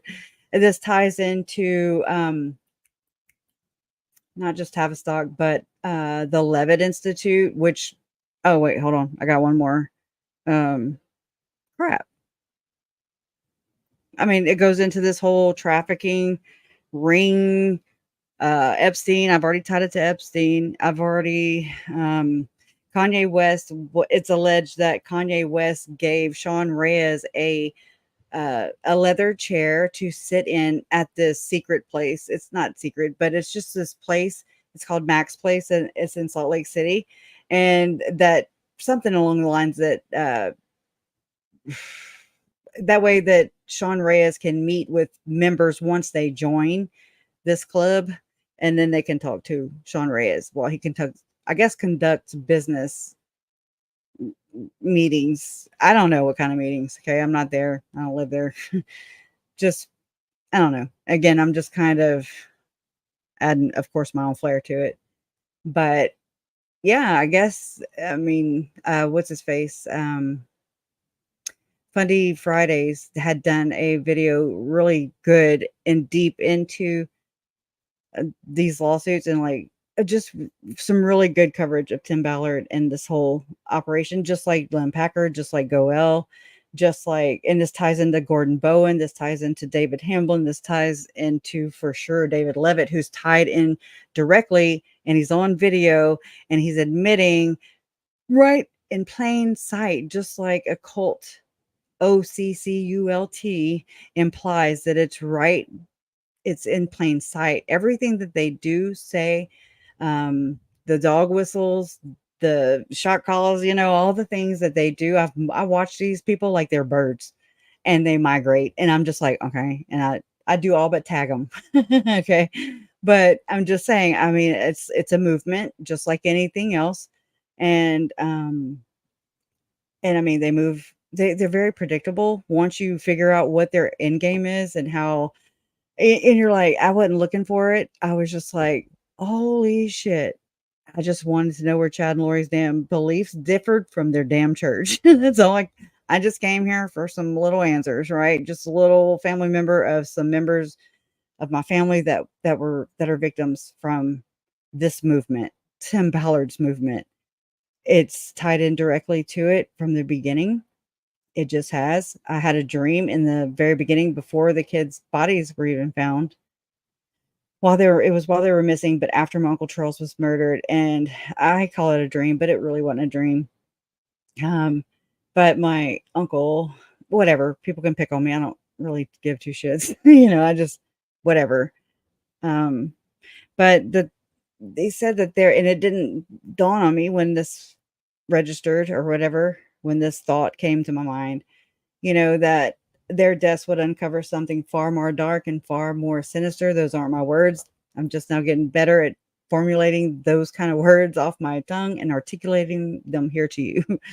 Far more dark and far more sinister, their deaths. And I was just like, Tyler and JJ are missing. They're not dead in my mind, but they were missing. And my uncle was murdered at that time. And then, we found Tyler and JJ in June of 2020.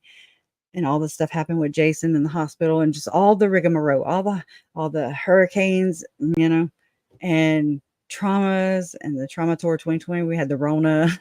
we all got shit on, y'all. I mean, we all did. But we learned a lot. We're learning a lot. We learn a lot. And I think it's bonded us a lot. I really do. I think we found our niche, our people. And that's what this is all about. It's not about politics, in my opinion. I think that that's something that was hatched. It's something that gives us, in my opinion, you believe. I'm not telling you to believe or my way. This is just the way it looks to me. Just as I've always said or started to say about the church being like a narcissistic parent, and it turns all its kids or all its, you can use your imagination. It turns all of its people against one another because there's so much confusion, so much chaos, so many deceptions there, and not just in the Mormon church. This goes all worldwide. Okay.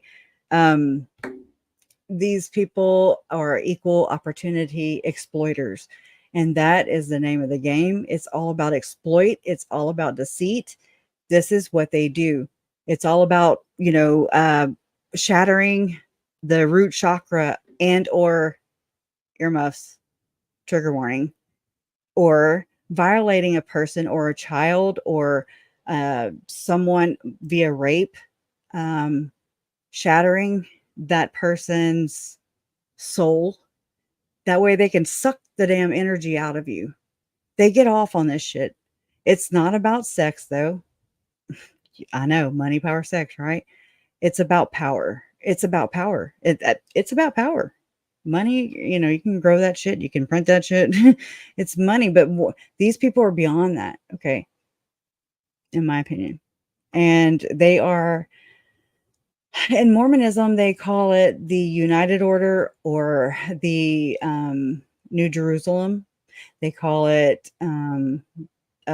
what's all all the keywords that we've heard, the New Jerusalem, the Church of the Firstborn. That ain't nothing but a title. That is just like, hey, Chad and Lori were linked up because of their bloodlines. Okay. Because let's be honest. Okay.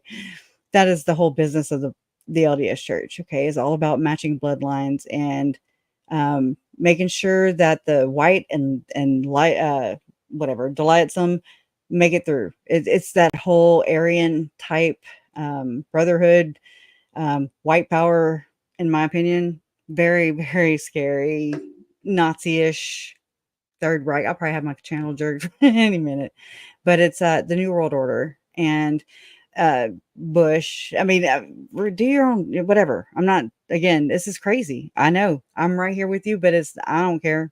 I don't care. I'm just here like, what? Wow. So that's what they're doing. That's who these people are, and they deceive everybody. Everybody.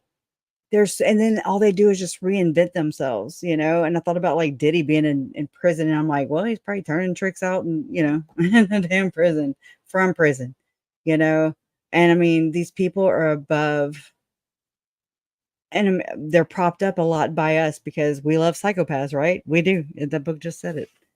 We love us some psychopaths. We give them the power. We give them our power to abuse us. And it's just the weirdest thing. Call it Stockholm's, call it what you will, but it's really effed up. And we're the only people that have this power. It's not our government. It's not our world leaders. It's not for anybody else's job to do. Just like I was telling y'all just now, how I thought that, I needed approval from my mother, you know, until I realized that, like, no, I have my own power. I can make my own decisions. I hope that what I do, doesn't displease her, but, sometimes you gotta do what you gotta do, and I'll learn on my own. I'll learn. And so if you love people unconditionally and you don't put conditions on them and you don't try to bully them into your line of thinking, because that's wrong, because that's a violation of human rights, of just humanity, you don't put your power onto somebody else, and we're okay. And we all do it. We all do it to it. I mean, whether it's willingly or unknowingly, we do it. We do it. We want to control our own little world because it's the only thing we have control over. But in all actuality, the only thing that we do have control over is how we react. That's it. Not That's it. You cannot control I can't control any of you. You can't control me. We can influence, right? We do a whole lot of that. Um, we do a whole lot of that. And but then again, if you just I try to have a more positive mindset. I know. I can't believe I'm saying that because it sounds so stupid coming out of my mouth because I'm like, do you hear the words that are coming out of your mouth? Idols, that's all these people are. They're idols, they're people in the flesh. They're not at all what we're supposed to be doing if we believe in God. We're not supposed to be relying on the power, the arm of the flesh or the whatever. You know what I mean? Other people, we're not supposed to be raising and exalting them and worshiping them and crying whenever our worldview is crashed and comes crumbling down. And you're like, yeah, wow, I used to say that I wanted to be like Leah Remini when I first started out in this, and I'm like, "Oh my god," she was like J-Lo's BFF. She is, and she is like all involved allegedly, and I admired her because she quote unquote left the Scientology, but then kinda there's all these other little things that happen with these people like Joe Rogan, these other bigger ambassadors, these bigger channels, that everybody flocks to because everything's just everything's great. And it's just the production. It's just all an act. Okay. It's all an act. And I'm over here, like, I've been doing this for like 4 damn years now. And I still don't got it. I still don't got it over here. I'm still just human.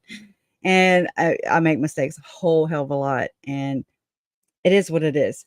And so people, they end up like just stealing the show. They end up being propped up and people worship them and then they'll fall off, and then, once they get exposed because their head gets too big and they kind of are apologists, I guess you could say, for so like I think Leah Remini, who I used to say, oh, I'll be like Leah Remini and I'll be the Rhea Lemony of the Mormon church, yo. And then I realized, oh my God, they're all interconnected. If you have a damn Hollywood star, if you have a damn album, country music, I don't care if it's banjo, I don't care. Okay. It's just all, this is how they're doing. This is how I believe that 3 and 4 generations back. I'm not that knowledgeable about this stuff. I don't know all the things, but it really, it fits.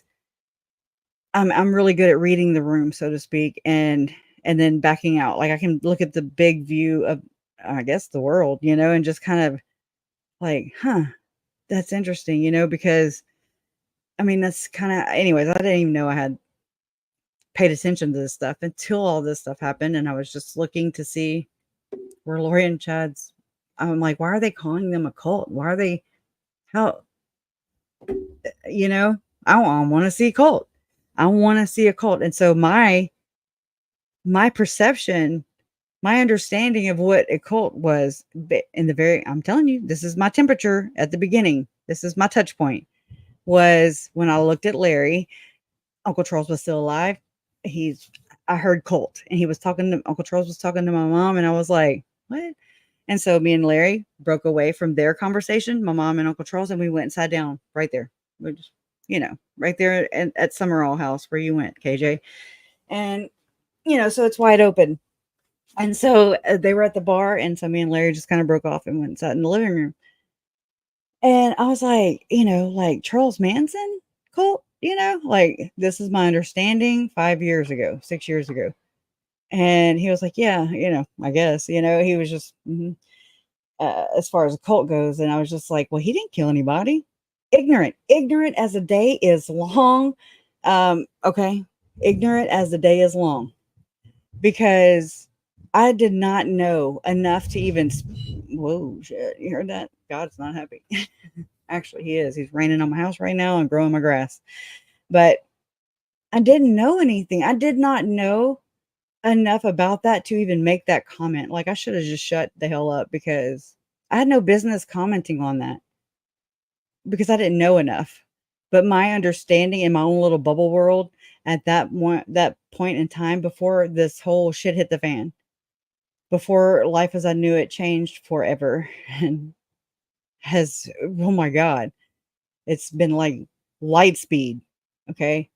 Ever since, it's just been, I'm like, oh my God. So I'm cramming all this stuff in, not even knowing where I'm going. I still don't have a direction. I say that so many times. I don't have I'm just being led, wherever I have to go, wherever God needs me to be, whomever he needs me to talk to, whatever, I just try to, I'm not saying I don't take it away from him, but it's a tug of war that you got to play, or that I play.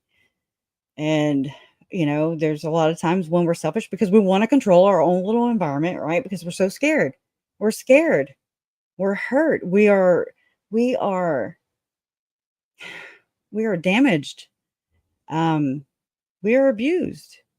Okay. But then we abuse. Do you see how that goes hand in hand? Do you see why it's so easy? And I mean, to what level? Do I diddy abuse? No. Nope, not there. But there are some people in this life, or in generations before us, who do. And so that gets passed on to their children, and then they practice the same thing, and it's generational. And that's another way for Hitler, in my opinion, to infiltrate, or this evil to infiltrate, and it goes way back, way, way back. I'm just not that smart yet. I'm not even, you know what I mean? I'm only this smart. So, um, but yeah, so that's what, once you figure out what their end game is, it's not that bad. Once you figure out that you're not getting out of this life, um, with, like, me and you aren't going to die together. Uh, we're not going to meet with Jesus, Lori. Okay. We're not going to be there at the same time. Okay. That's not, and then you're not going to look at Colby, Lori. You're not going to look at Colby and say, I told you so. I'm sorry. She said, I won't tell you I told you so. I just will tell you that I love you. You know, that bullshit. That's not how this works, boo. When you die, you whole ass die. When you whole ass die, and not fake die, or near death experience die, or Lori and Chad die, and them friends, all them ketamine. They're tripping on ketamine. They're inducing themselves. They're inducing themselves into tripping balls, basically, and that way they can have a quote unquote divine connection to their Lord. And it tracks, because I'm like, yeah, yep, that's your Lord. You said Lucifer was there. Uh-huh. That'd be it. That'd be it. And that's why they're inverted and you're not, and I'm not. That's why it's our job. That's why it's our, because they think that is reality. I always go back, KJ, to what Rob Wood said to Summer. He wasn't trying, it's like one of those, he wasn't trying to tell me anything or you anything. He was telling Summer Shiflett, that's a whole nother story, but he was telling her that what your sister's done, she thinks she's done in righteousness. Okay. And I believe that. I believe that about Ruby Frankie. I believe that about Jody Hildebrandt, Chad Daybell. He was basically, yeah, hurting little kids, right? Even in his books, in his literature, in his writings, in their entire rhetoric, their whole makeup was, they are the victim. It's all me, I. And this is why you don't give sixth, seventh, and eighth, and ninth, and so on places trophies. This is why you don't do that. Okay, you don't. You just don't. Not everybody deserves a little, banner. Yay, you achieved. No. Okay, we're not all special. We're not, okay?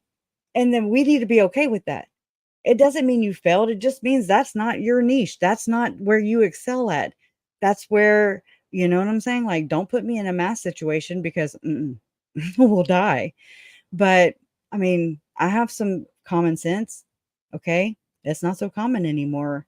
And they want to dumb us down. They want us dumbed down. They want us, like focusing all our energy and attention and all of our being dealing with Tim Ballard, dealing with the bullshit from the Mormon church and the Catholic church and the Scientology, all the people, okay, from the Freemasons, from um, the powers that be. They want us thinking that we have, this is how I believe, take it or leave it. I mean, whatever. I'm open for suggestions. I'm always open, but it appears to me that it's like politics are invented in a sense because it like gives us a false sense of security or like a false sense of like we think that we actually have say so. I don't think so. I think it's all an act. I do. I do. I think they all, I mean, I've seen pictures, I have pictures I can share with you of M. Russell Ballard with Bill Clinton, with George Bush, both of them, baby Bush and big Bush. Oh, that's nasty. Did y'all know that my great great grandmother, she might be more greats than that, but crap, I can't think of her name. She's on my real dad's side. But my family on my real dad's side, my paternal side, our family owned 99 oil wells in Southeast Texas, but they were stolen from my however many great grandmothers ago. She couldn't read or write and she was old and they got her to sign an X and here we go. And so I remember going to a couple meetings when I was pregnant with Ashlyn. So Ashlyn's like 19, 18, 19, long time ago. And there were some attorneys that came and met with us and there was like 500 billion. I'm sorry. Yeah. No, I don't even know how to count that high. Again, don't come at me with math. Miss me with that shit. But like there were like hundreds of millions of dollars in the bank, but because that was taken away, stolen from my family and taken advantage, exploited that who owns a lot of oil and stuff in the Southeast Texas.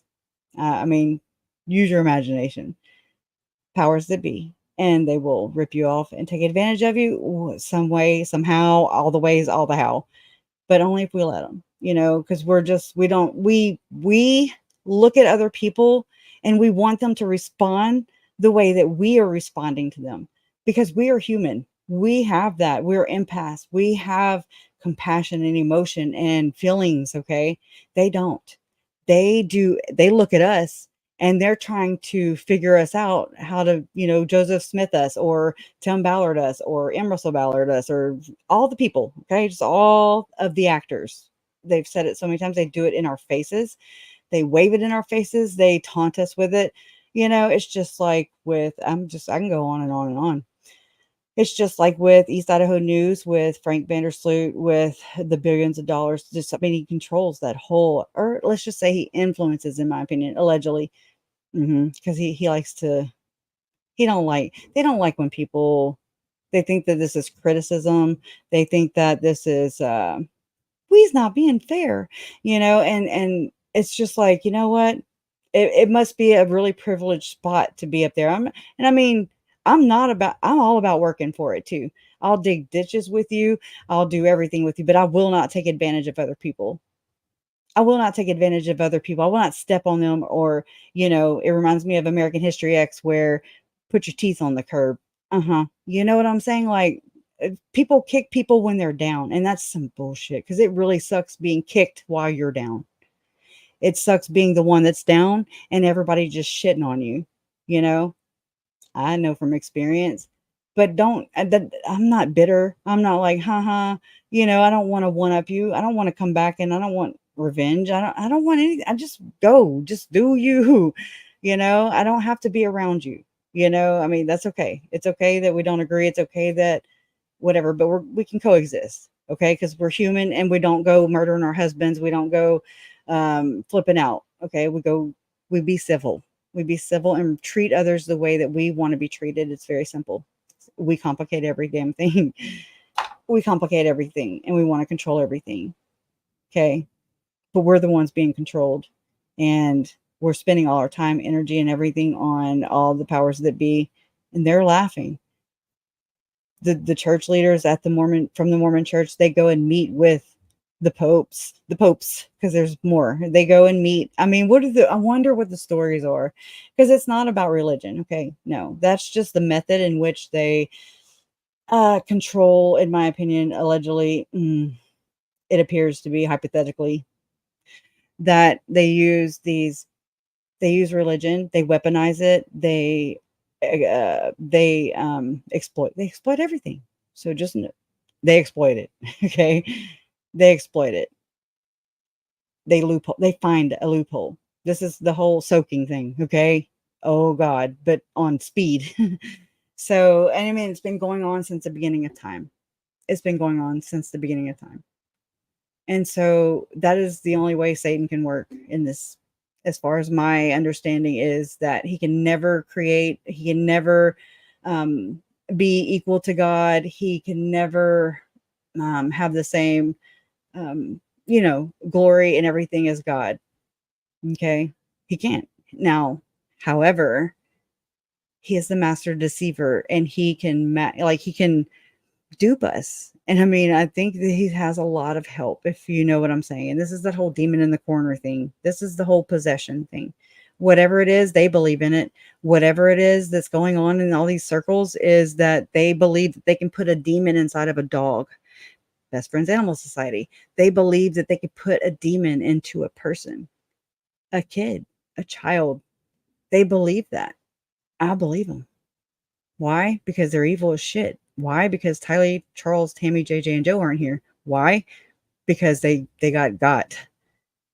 And until we wake up and see that it's way bigger than Lori. There's always a fall guy. It's way bigger than Chad. There's always a fall guy. Diddy, he's a fall guy. There are way stronger, more powerful people above them that, these people are just the face of it. They're just the front. Just like Lori and Chad were the front to Tim Ballard, in my opinion, to that nasty shit. Okay. But I mean, we're plowing into some really, really heavy, some things that have some organizations, some people that they haven't seen the sunlight in 3 damn days, right? Haha. You know what I'm saying? Like, in a long time, if ever. So we have to. The time is now, Julie Rowe, right? The time is now. So I need your help.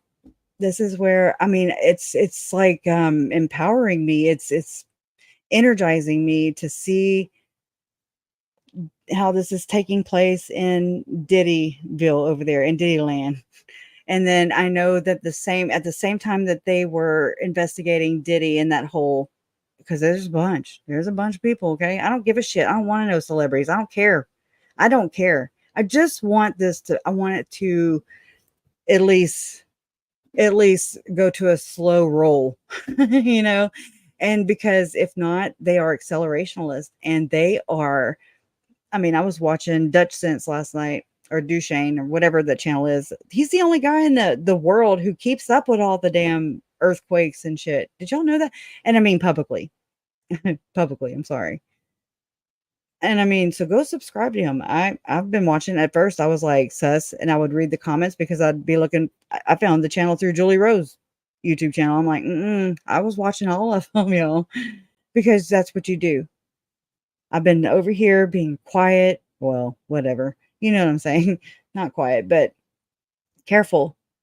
And I'm very slow to react. Sizing up all these people, all these entities, all these organizations. This is all brand damn new to me. Not anymore, but it was. And it's still, there's so much more, and there's so many more people. But I know that, and this is what just, it warms my heart so much, and it just really, that they They use ritual abuse, they use abuse, they shatter your chakra in Diddy's world over there, your root chakra, which means your anus, your asshole. Okay, that's what they're doing. They're raping. They are they are just being terrorists. Okay, and they've been gaslighting us forever. Um, oh, that doesn't. That's no. That's not what you're seeing. That's called gaslighting. Okay, you didn't experience that basically. Just like I feel like they're gonna do. Oh shit! Yeah, tell them God, get them. Just like with Epstein, how or just like with Rona, we all get licked with it, and then, but it just threw me off because I'm like, wait, why? Why? Wait, you want to give me $100 to get vaccinated? I mean, I was already like on board, right? At first, I was already on board because I mean, who doesn't want to take the vaccine and be live and to live? Okay, that's enough incentive for me and my children and my people that I love, right? In my world. But you want to wait so you can spin the wheel and you can win how $1 million? Oh my god. So not only, will I get paid to get the jab, but you'll also enter my name into this and we'll make it just fun. It's just fun, fun, fun, right? That was what that I was just like, whoa. I had all this other shit going on. I had Lori and Chad and all that. All the other Pizzagate. I'm just like, what is that? But I'm over here talking about the same shit. But this is real. This is real. Okay. This is real. It's real. And I mean, I'm not going to sit here and sugarcoat it. It's very easy for me to go here, here, here, here. These are the things. Okay. But people don't want to believe them because we've been conditioned. We've been brainwashed. We've been gaslit, abuse. We've been mind controlled into not even trusting in our own. I remember in the beginning of this, not even trusting in our own senses. Or all the times I tell you I'm not an expert, I'm not a professional. Really? No shit, Sherlock. This is a damn YouTube channel. This is not like Walgreens or Dr. Walter's office. You know what I'm saying? Like, duh. But I mean, I understand the importance of saying these things, but I shouldn't have to remind you. Also, you have discernment too. Okay. You have a pair of lungs, you have a heart, you have a circulatory system, you have a brain somewhat. You know what I mean? We have brains, what's left of them. And so if we just learn to keep our feelings out of it and learn that, whenever there's all this turmoil and the media and they all go in lockstep and they're saying the same damn thing, or whenever your entire world is lit up with all of these sicknesses that people are actually dying from, but then you can't say the word. You can't say the actual fucking word. Coronavirus. Oh my God. Why? We get punished. And it's all going to go into this whole NWO system, United Order, the New Jerusalem, the second coming, which is of their Lord. Okay. They're trying to usher it in. That's what the second coming is. So when Lori told that shit to my uncle, she was leading the 144,000. That's because it was told to her. That's because she was raised up in this generational system. That's what that is. And whatever made her flip her wig, whatever, I don't know if it's because the church was like, okay, dearly beloved, we are gathered here today to seal Chad and Lori because their bloodlines are the ones we are looking for. We're just going to use them. They do have a couple kids. Lori has a couple kids that she's willing to sacrifice. You know what I'm saying? It's so easy to see this. It's so easy. I've been seeing a long time. It's just hard to talk about because we've been conditioned to mark it as danger, danger. That's not right. That's foreign. That's a conspiracy theory. Oh my God. That came from the damn CIA back in the 60s or 70s. Somebody can correct me. I can't hold it all. I'm not that smart. But it's just like, it's gaslighting. It's like labeling somebody just like they do with crazy. That's just Lori. She's crazy. Don't listen to her ass. That's what they do. That's how the False Memory Syndrome Foundation came to be. these abused kids, like the Hamblin daughters, okay, who still cannot bring their fucking perpetrator to court, not even to court, y'all. Okay, Roselle is in jail. Their mother is in jail. They done let David out on a bond. On a bond. And then there's 144 people that are named. Fuck Diddy. Okay. Go read these fucking reports. Go read them. Please read them. They suck and they are horrible. And it's the most atrocious things that I think that could ever be done to a child, much less a human being, period. But this is what Tylee and JJ did not live through. Okay.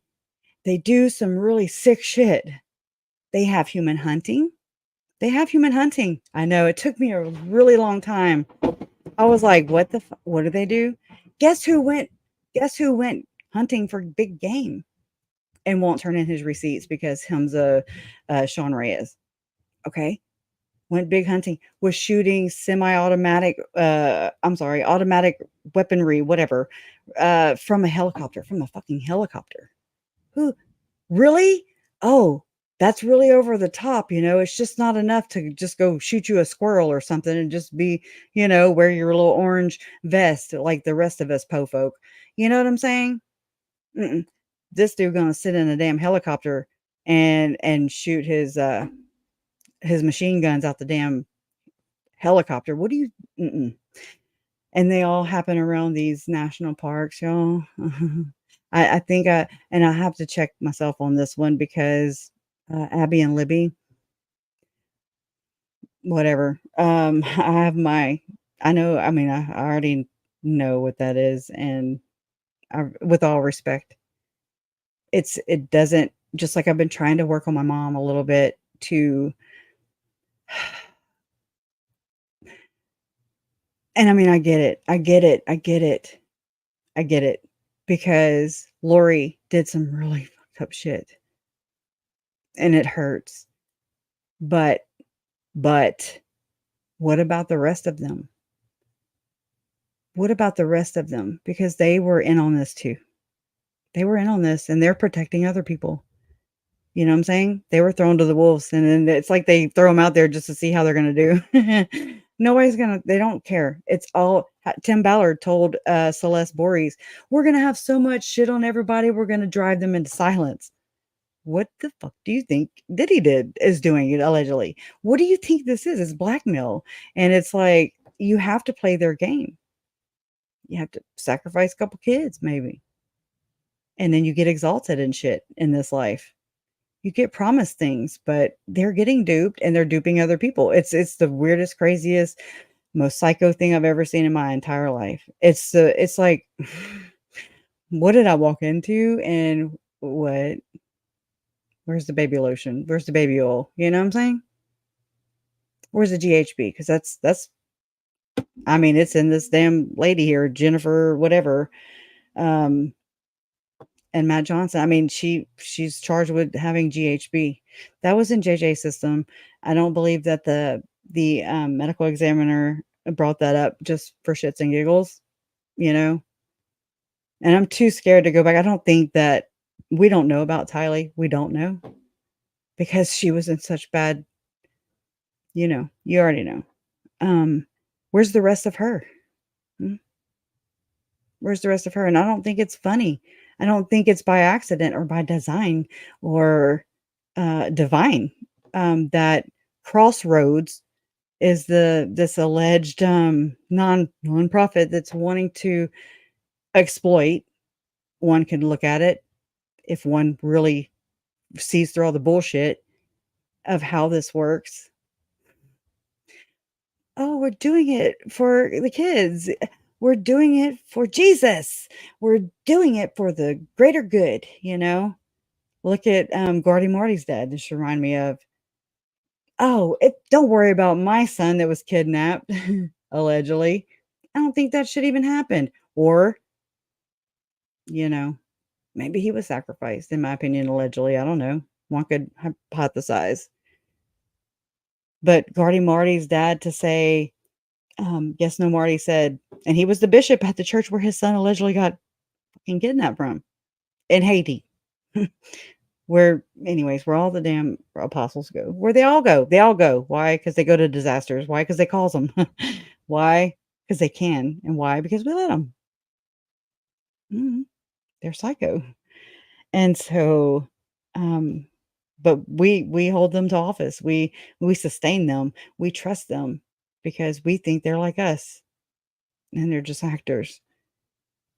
And then they gather because that's what this is all about. This gathering, storytelling, acting, exploiting, praying with a E, destroying, and really doing some really dark shit. Um, it breaks my heart, y'all. It really does because it's like I already know, only because I don't know. I just know.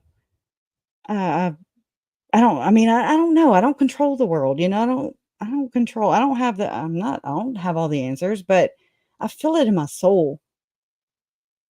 I feel it in my soul.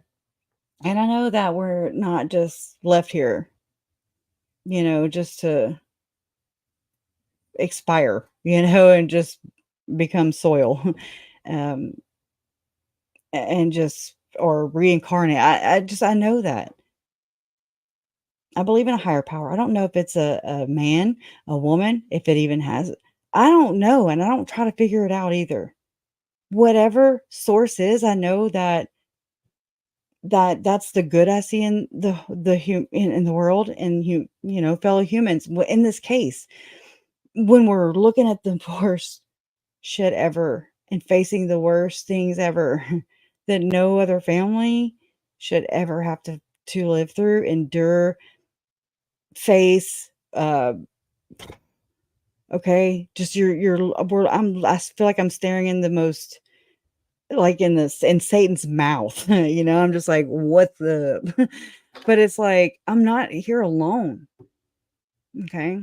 Now I can't take you with me, and you can't take me with you, but we can hold each other's hands and slap the shit out of each other if we need to. If we need to be like, hey, hey, come back down to this level, okay? You on your high horse again. Are you hungry? You know what I'm saying? Like, to just kind of gently, not bully others into believing what we believe. Go wherever you want. Wave whenever you pass, Uh, it doesn't have to be that complicated. God wants all his children to go home to him. And no, none of God's children are for sale, but they're also not going to be um, consumed by people, in my opinion, like Tim Ballard and his band of Gaddy Ant robbers, so to speak. Time is up, gig's up, and we win at the end. I don't want to be a spiritual giant. I don't want to be a god. I just want to be me. And I just want to understand the world that I live in, that I am supposed to live in a better state than when I got it. And I'm glad that I'm breaking this cycle, this generational cycle that's not intentional. Our parents don't know what the hell. They're given tools just like or lack thereof, okay? They don't know any better if they're not taught better. And then they can't teach that to us because they didn't know it's lacking, They're like, "What? I didn't know I was supposed to, whatever it is." Okay? And so we learn from doing what we're doing right now. And that is just justice through understanding. Maybe it's humanity through understanding. Maybe it's love always winning through understanding. Whatever it is, it's going to be surviving by doing exactly what we're doing right now, and not fighting, and not worrying about these little things that we have no control over. But we do have power in numbers. We do have power in numbers, and because we're not going, girl, they are like eons ahead of us. Okay, they are way ahead of us. Um, I mean, Elon Musk, talking about we knew there's tunnels. There are. I don't give a shit what anybody says. Okay. I can feel whenever, you just know there's bunkers. I mean, you can go and look. You can go and look. Look at Google Maps. You can go and use your own. You can do your own research, and it's so empowering. And it's so empowering because one day, they're gonna get us so reliable. We're gonna rely on them, just like I relied on my mom, and I needed her approval you know, to make big girl decisions when the whole time I just needed to believe in myself and I needed to forgive myself and just and try to understand the world around me, right? It just so happened, that I lost 3 family members on and more than that. You really do. But I'm not their victim because that's what they're trying to make. Because if they can keep us scared, if they can keep us in this victim mentality, I mean, sky's the limit, boo. I mean, that's what they're doing. And then we'll be on a social scoring system where, or like right now in the algorithm, how I'm being punished, I'm being shadow banned because that's how they control you. That's what a narcissist does. Okay. They're like, okay, I can't get them to do what I want. I'm all and powerful. Then I will just shove their shit where they won't get seen or acknowledged because they're crazy. Because they're speaking truth. That's why. And these assholes can't fucking take it. And I mean, that's not my problem. But it affects me. It affects, this shit ain't free. It's not free. Thank you, KJ, again, And I mean, I don't expect that, but I appreciate that.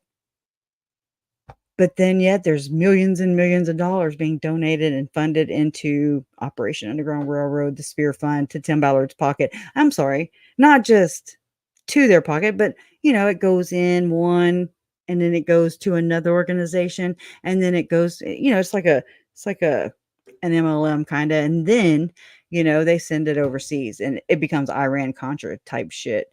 You don't get knighted by the damn queen for shits and giggles. You're not like, hey, you're a Knights Templar, Tim and Sean and Eduardo Verestegi, who's running for fucking president in Mexico. He might already damn got it. I don't know the politics over there. And then you have Paul Hutchinson. They're all knighted. And I'm just like, what? What? So, okay. Like Elton John, And then you don't have M. Russell Ballard and President Nelson in the skull and fucking bones. I'm sorry. I'm just saying, the cussing. I'm 46. I can cuss. Okay. It pisses me off because Tylee and JJ for sure. They were kids and they just had, I mean, I didn't realize, but I look back and it breaks my heart because it's like we're just delivering them to them because that's how this is set up. It's not, it's control. It's money, power, sex. It's what makes their world go round. We're just like little worker bees, or whatever. And until you look up and you're like, oh, oh shit, that's what's going on. I wasn't looking for this. I don't think I'm a conspiracy theorist. I think I'm pretty dead on. And I'm not the only one. There's many others just like me and just like you who are like, holy shit, what? Kiss my grits, right? Yeah, I mean, like, what the hell happened? It's crazy. It's crazy. Anyways, I've talked enough. My mouth is so dry. And I'm about to go make some chicken uh chicken enchiladas. Yeah, it's so easy to make. Really, literally boneless chicken. I like to use thighs, slice, cube them, and then you put that in your frying pan or whatever, and then you add a whole jar of salsa and you add like a whole cup of cheese. Just kind of make, you brown your chicken first, of course.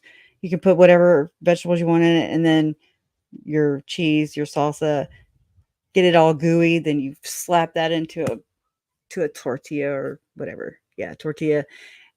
Wrap that up like a burrito. Then you line up like a baking pan, I guess you could say, at 9 by 16, and then I put a little more salsa on the top, and I put some more cheese on the top, and I put it in the oven for like 20 minutes at like 300 degrees, 325, just enough to just make it come out the oven looking great and tasting great. Okay. My kids love it. So that's what we're having tonight. And my lips are dry.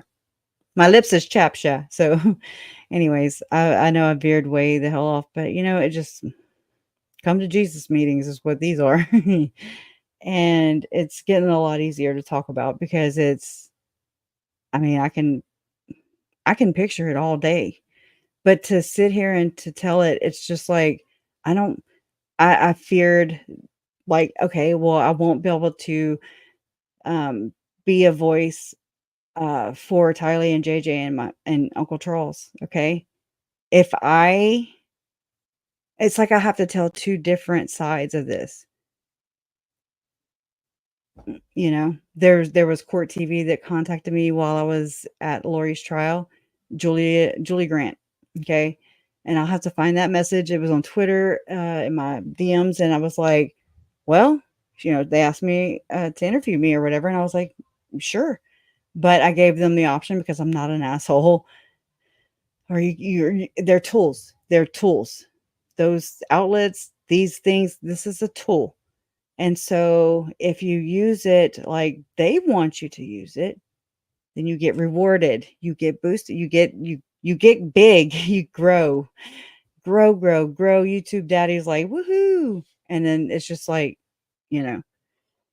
But if you don't, if you speak the truth, if you, I guess to them, YouTube gods and stuff, it, probably looks like um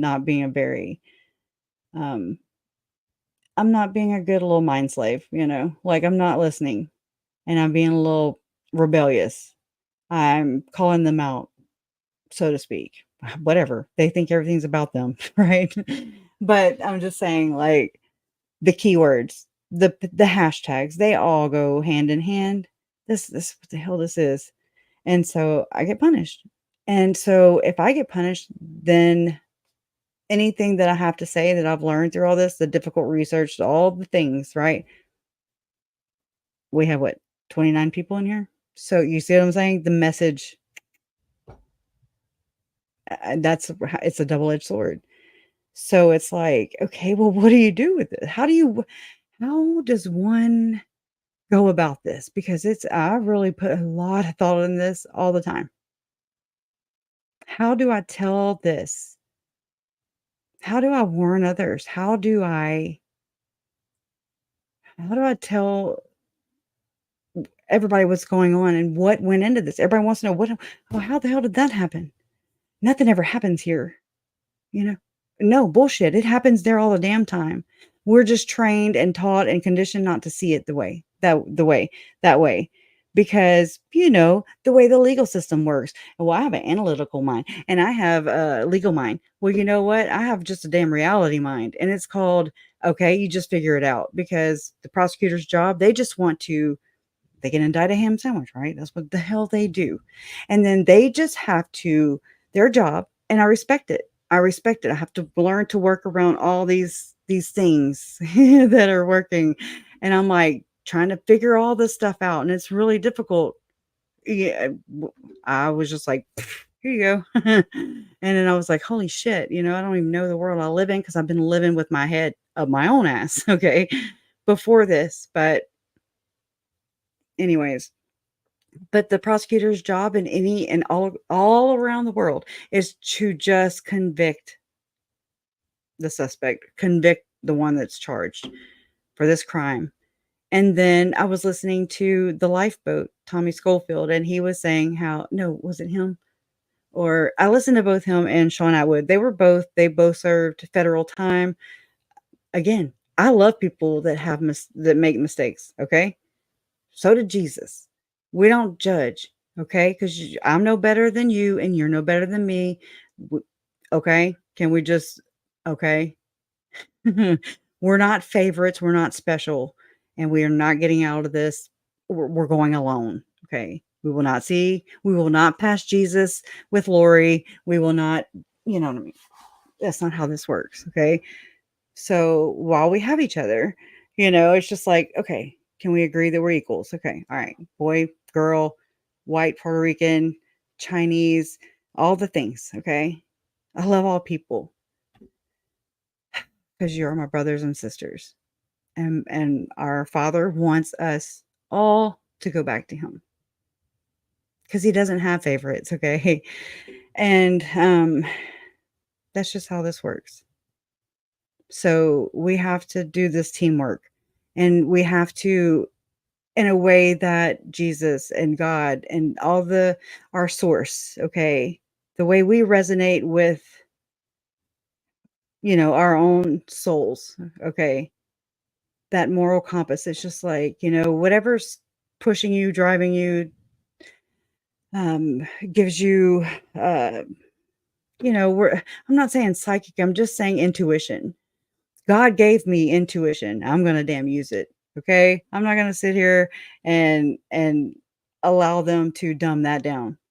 I'm not. I'm like, wait. No, I'm not a damn professional. But guess what? I can breathe. Okay. I can breathe. It's like, oh my god, hooked on phonics work for me. You know what I'm saying? Actually, I need to take some hooked on phonics. I don't know. But I mean, that's our God given systems. He gave us that. They're all the senses, all the things work together at the same time simultaneously. And then we're like trained to like shut them off. And it's just like, oh, that's why I'm so damn dumb. Because I've been trained that way. I haven't had to practice my cognitive dissonance and my critical thinking. What Once it's gone, then who's gonna think for us? Who's gonna lead us? I mean, all this time we're like, why would people join a cult? And the whole time, I mean, I'm learning I'm in a cult because I'm like, oh shit, I was born into it. I was born in the United States of America. Holy shit. And oh, so they just say that, but they're not really there. Same for a Mormon, same for, I'm sure, Jehovah Witness, same for Scientologists, same for Catholics. It's the same. It's the same thing. It is. And I mean, I'm just like, wow. So cognitive dissonance and this confirmation bias and just the whole thing, all the things that, you know, influence us. I'm like you, KJ, with the whole influence thing. I didn't go to school for it, but I really love when you talk about that because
y'all, can y'all hear me? I think that we froze up and somehow Krisha got kicked out, so I hope she comes back.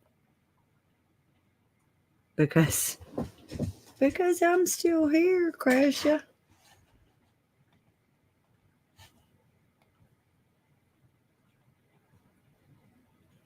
So I think she will be back to say goodbye. It is not pretty thing that we talk about here. It's hard to listen to, but it's the saying, oh, somebody's got to hear this. Okay, I'm having an echo. Well,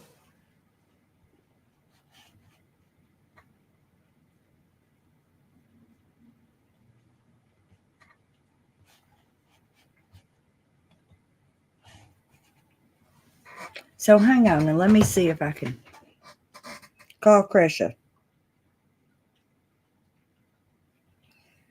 Call Krisha.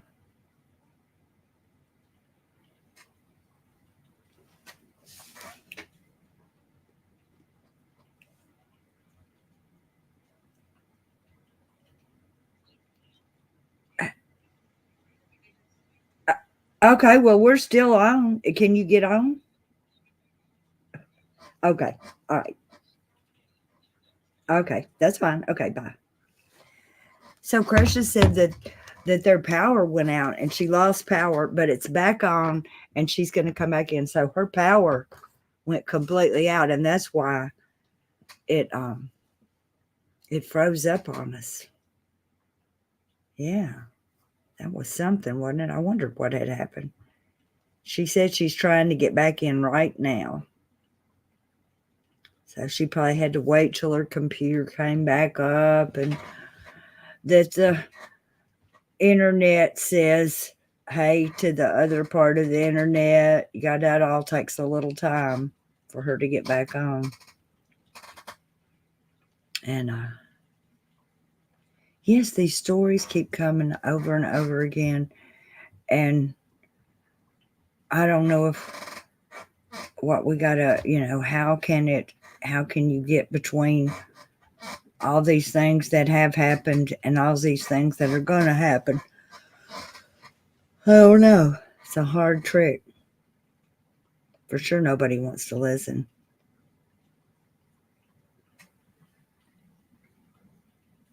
But I do think it's related. All of the stories seem to be related.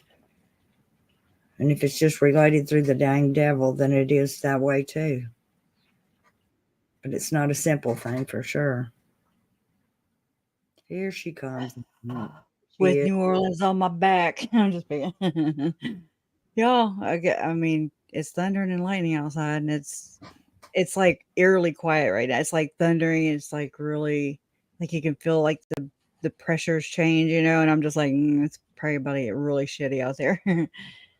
But yeah, we're gonna have like a whole week of this. Nothing like those areas that are being, in my opinion, targeted.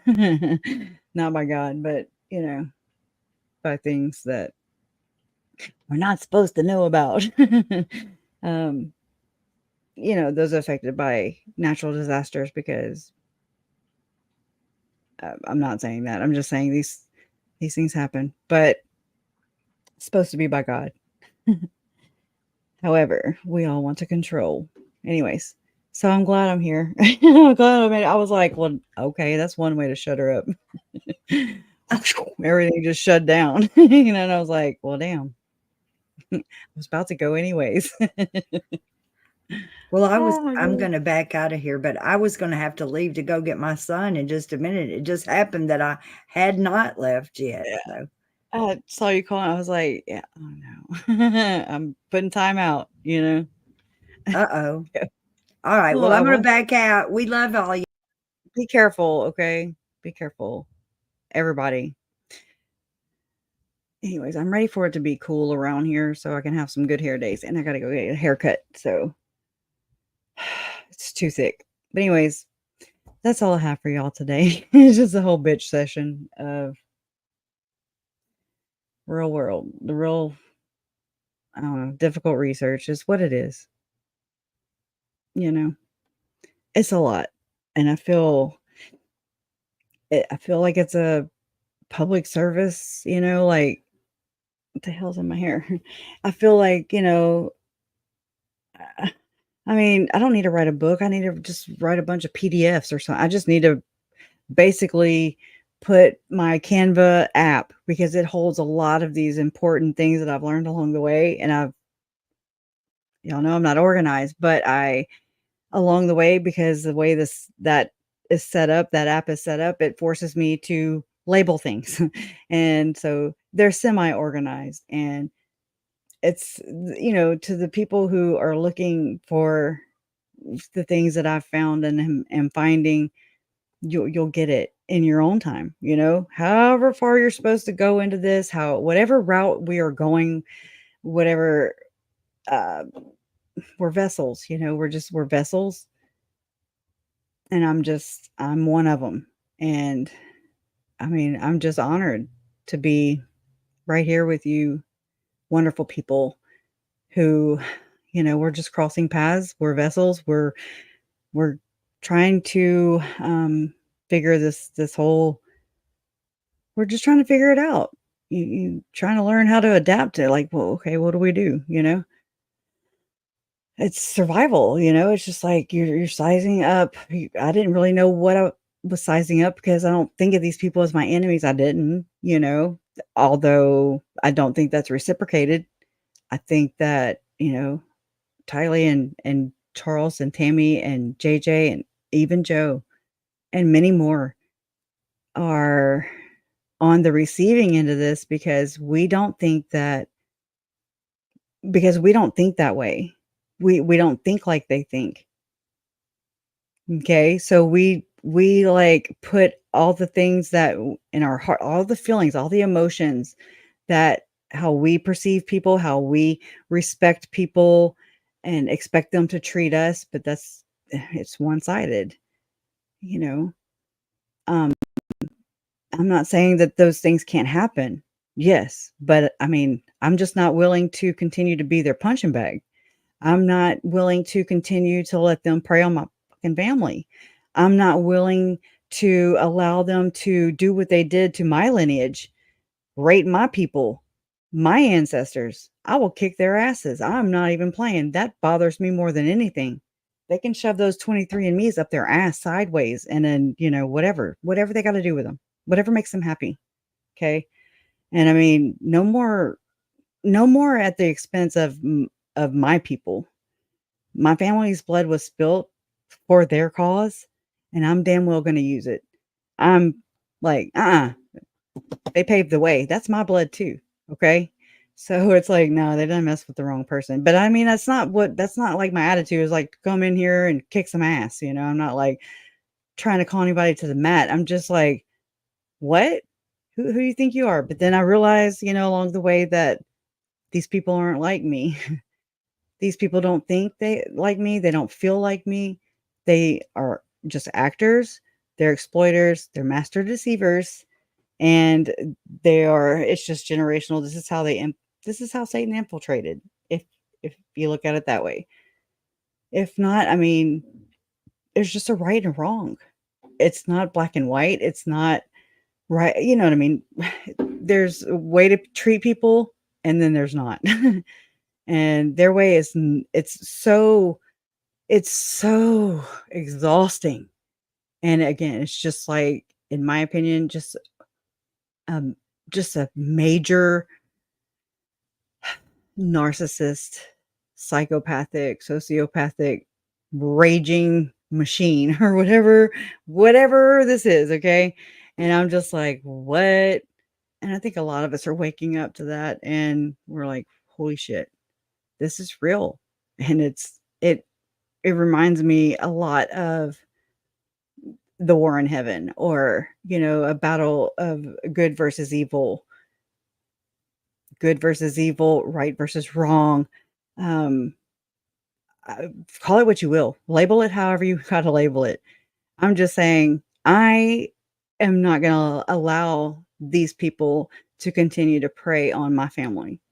I'm putting my foot down, like, it's down. Now, if they don't play fair, they do not play fair, so just don't expect them to, because that's what's wrong with us. We have these expectations of others that are not realistic, and that's on us. Then we get all pissed off whenever things don't turn out the way that we envision them to, and that's not their fault. That's that's my fault. I'm just like, "Oh, yeah, no, I gave way too much credit." And it's like, how many times are you gonna allow them to abuse you and to control us and you know it's so sad. It's so sad. And I don't think it's a waste of time.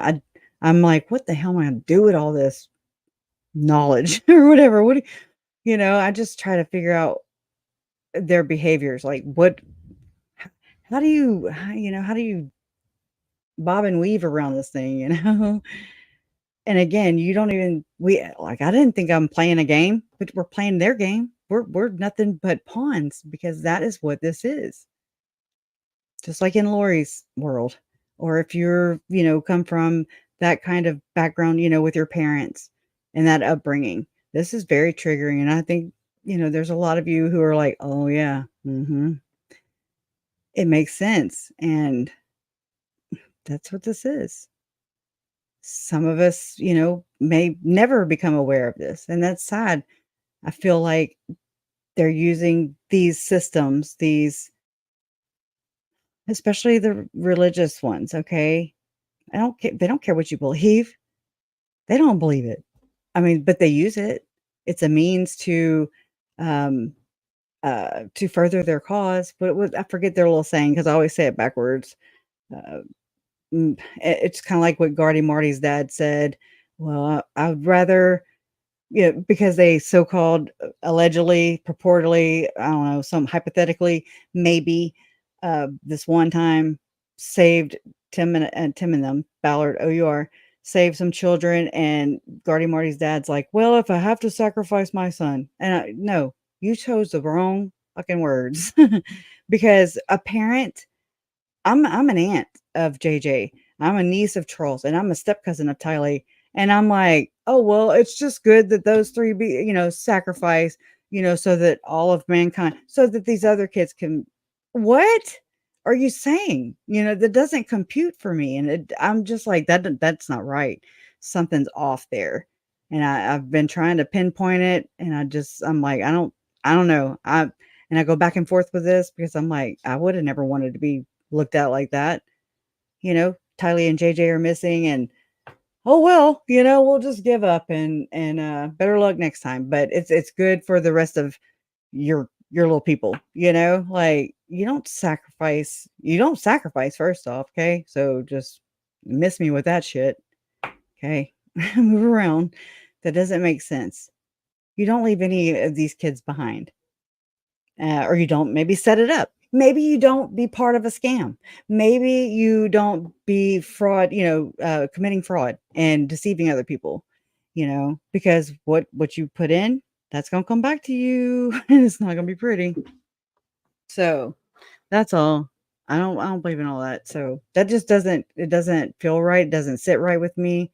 There's no way as a mother myself, if my child was missing and then Tim Ballard comes strolling along, jumping out of his fucking helicopter because he saves the whole world by himself, right? Don't you know?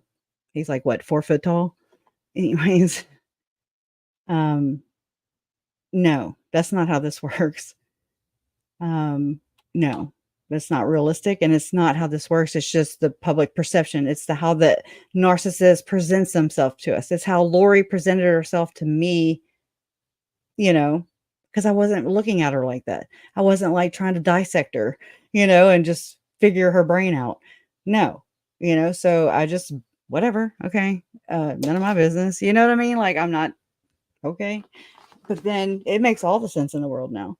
It makes all the sense in the world of how it's all about image. It's all about, and then the people around them that enable them. And, my Uncle Charles is one of those people, and it's really sad. It breaks my heart. And I want to learn more about that because it interests me. And it sucks that happened, but I'm not saying he is not at fault. None of them are at fault. Don't ever get me wrong.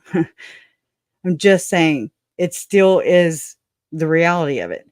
It still made them vulnerable, and it's still because we're not dealing with the same people. We're not dealing with the same. We're not equals with them to them.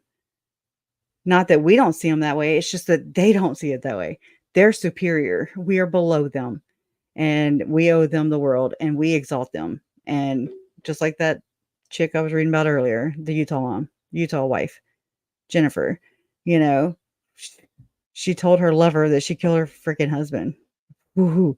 And what'd she want? Like him to touch her butt? Or, I mean, what the fuck you want? Like Lori telling Colby again, I did everything for Tylee. And I'm like, you fucking killed her. Okay? Okay, you were a mom, okay? She didn't ask to fucking be here. You brought her here, and then you did what you did, okay? We don't have to beat that dead horse, but I'm just saying, like, Colby even said it. He was like, "What does she want? Like a fucking award, basically? You want thank you for being a mom." Okay, that's what you signed on to when you spread your legs. That's what, or when you choose to do what you do and recreate and you know what I mean, procreate. Whenever you have relations, okay, that's the consequence of it.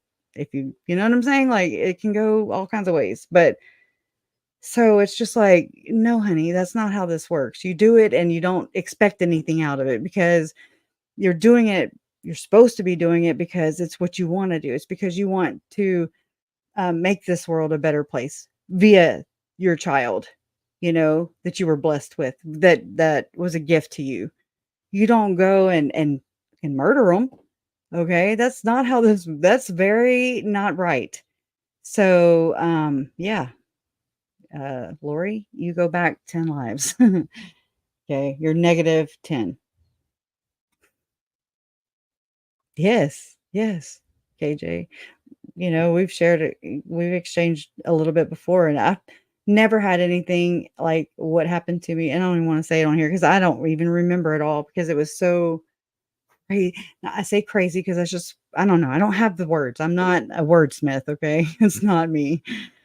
I'm just trying to do the best I can. And I have a very imaginative brain. Like I have imagination like nobody's business. Okay. I was an only child for 8 years. Okay. I had to entertain myself for 8 years.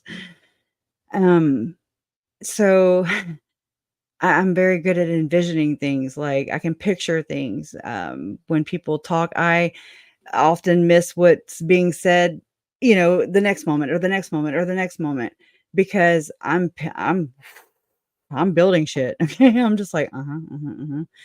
But I mean, that's just me. I'm not saying we're all alike. But that's just how my brain works, and, I mean, I'm building cities up in here. It's just that there's lots, lots, and lots of vacancies for rooms. Just saying, and I mean, because I can envision things, I can picture things, and, I forgot where I was going with that because, yeah, that's how this works too. I get way too far in them cities, and I'm like, "Oh, help." But what was it? It was anyways, it'll come back, one day, allegedly. But, oh, I remember. I looked at your name, KJ. Whenever you and Mr. Wayne, y'all drove down here, and then I had the biggest I don't even know what to call it because I've never had this experience before. I wasn't tripping on ketamine. I wasn't trying to induce any kind of anything with anything or anybody or anyone or I don't know. I was just in my own little area, in my own little space. And this is what happened. Crushes, believe it or not, right? So I walked in here. I mean, this is just I live in a 3-bedroom. It's like a 92 model mobile home. Okay. Can't, whatever. Anyways, can't wait to outgrow it. Okay. Soon, hopefully. But, but humble while we're here. It's a roof over our head. It's not that I don't appreciate it. It's just that you don't settle either. You know what I'm saying? So when you settle, you tend to just kind of accept whatever. And then that's just it. You're not striving. You're not teaching your kids. You're not, you know what I'm saying? Anyway, I don't know I'm not materialistic, but I want my kids to have better. I want I want to feel like inspired. I want to feel home while here. You know what I'm saying? Like it's weird. So KJ and Mr. Wayne drove down from Tennessee. This is like 2000, what, 22? And it's like Easter time, ish. It's like spring-ish. And well, anyway, so they were, on their way down and making their way here. They drove this way, and somewhere during maybe the week before they came. I don't know. Don't ask me to do timelines because that's not how my brain works. Um, I wasn't seeking this, is what I'm saying. It happened, and I'm just like, what the hell? But I came into my YouTube room, okay, and so this desk it does an L shape, okay. So I have like cabinets up here, and I mean it's pretty elaborate. But this right here, this part is parallel, like the door to go to the rest of the trailer. I mean it's trailer. It's a rectangle basically. My room's on the other side of it, and so the boys weren't here. It was just me and Jason, and so our room's on the opposite side of where I am right now. And I'm just like, okay, I need to go in there. I need to go just try to motivate myself to do something. But it's really hard to just because I'm in this all the time. So, it's like I don't even know where to start. Then get started, and then I don't know when to stop, and I don't know when it's not overload because it's all important to me. And so I don't know how to summarize things. And I know I come off like really heavy and strong and confusing because it's a lot to process too. Just please understand that it's never intentional. I'm also ADHD. This is PTSD on top of that. And then I have severe anxiety disorder, and this is just not easy to talk about.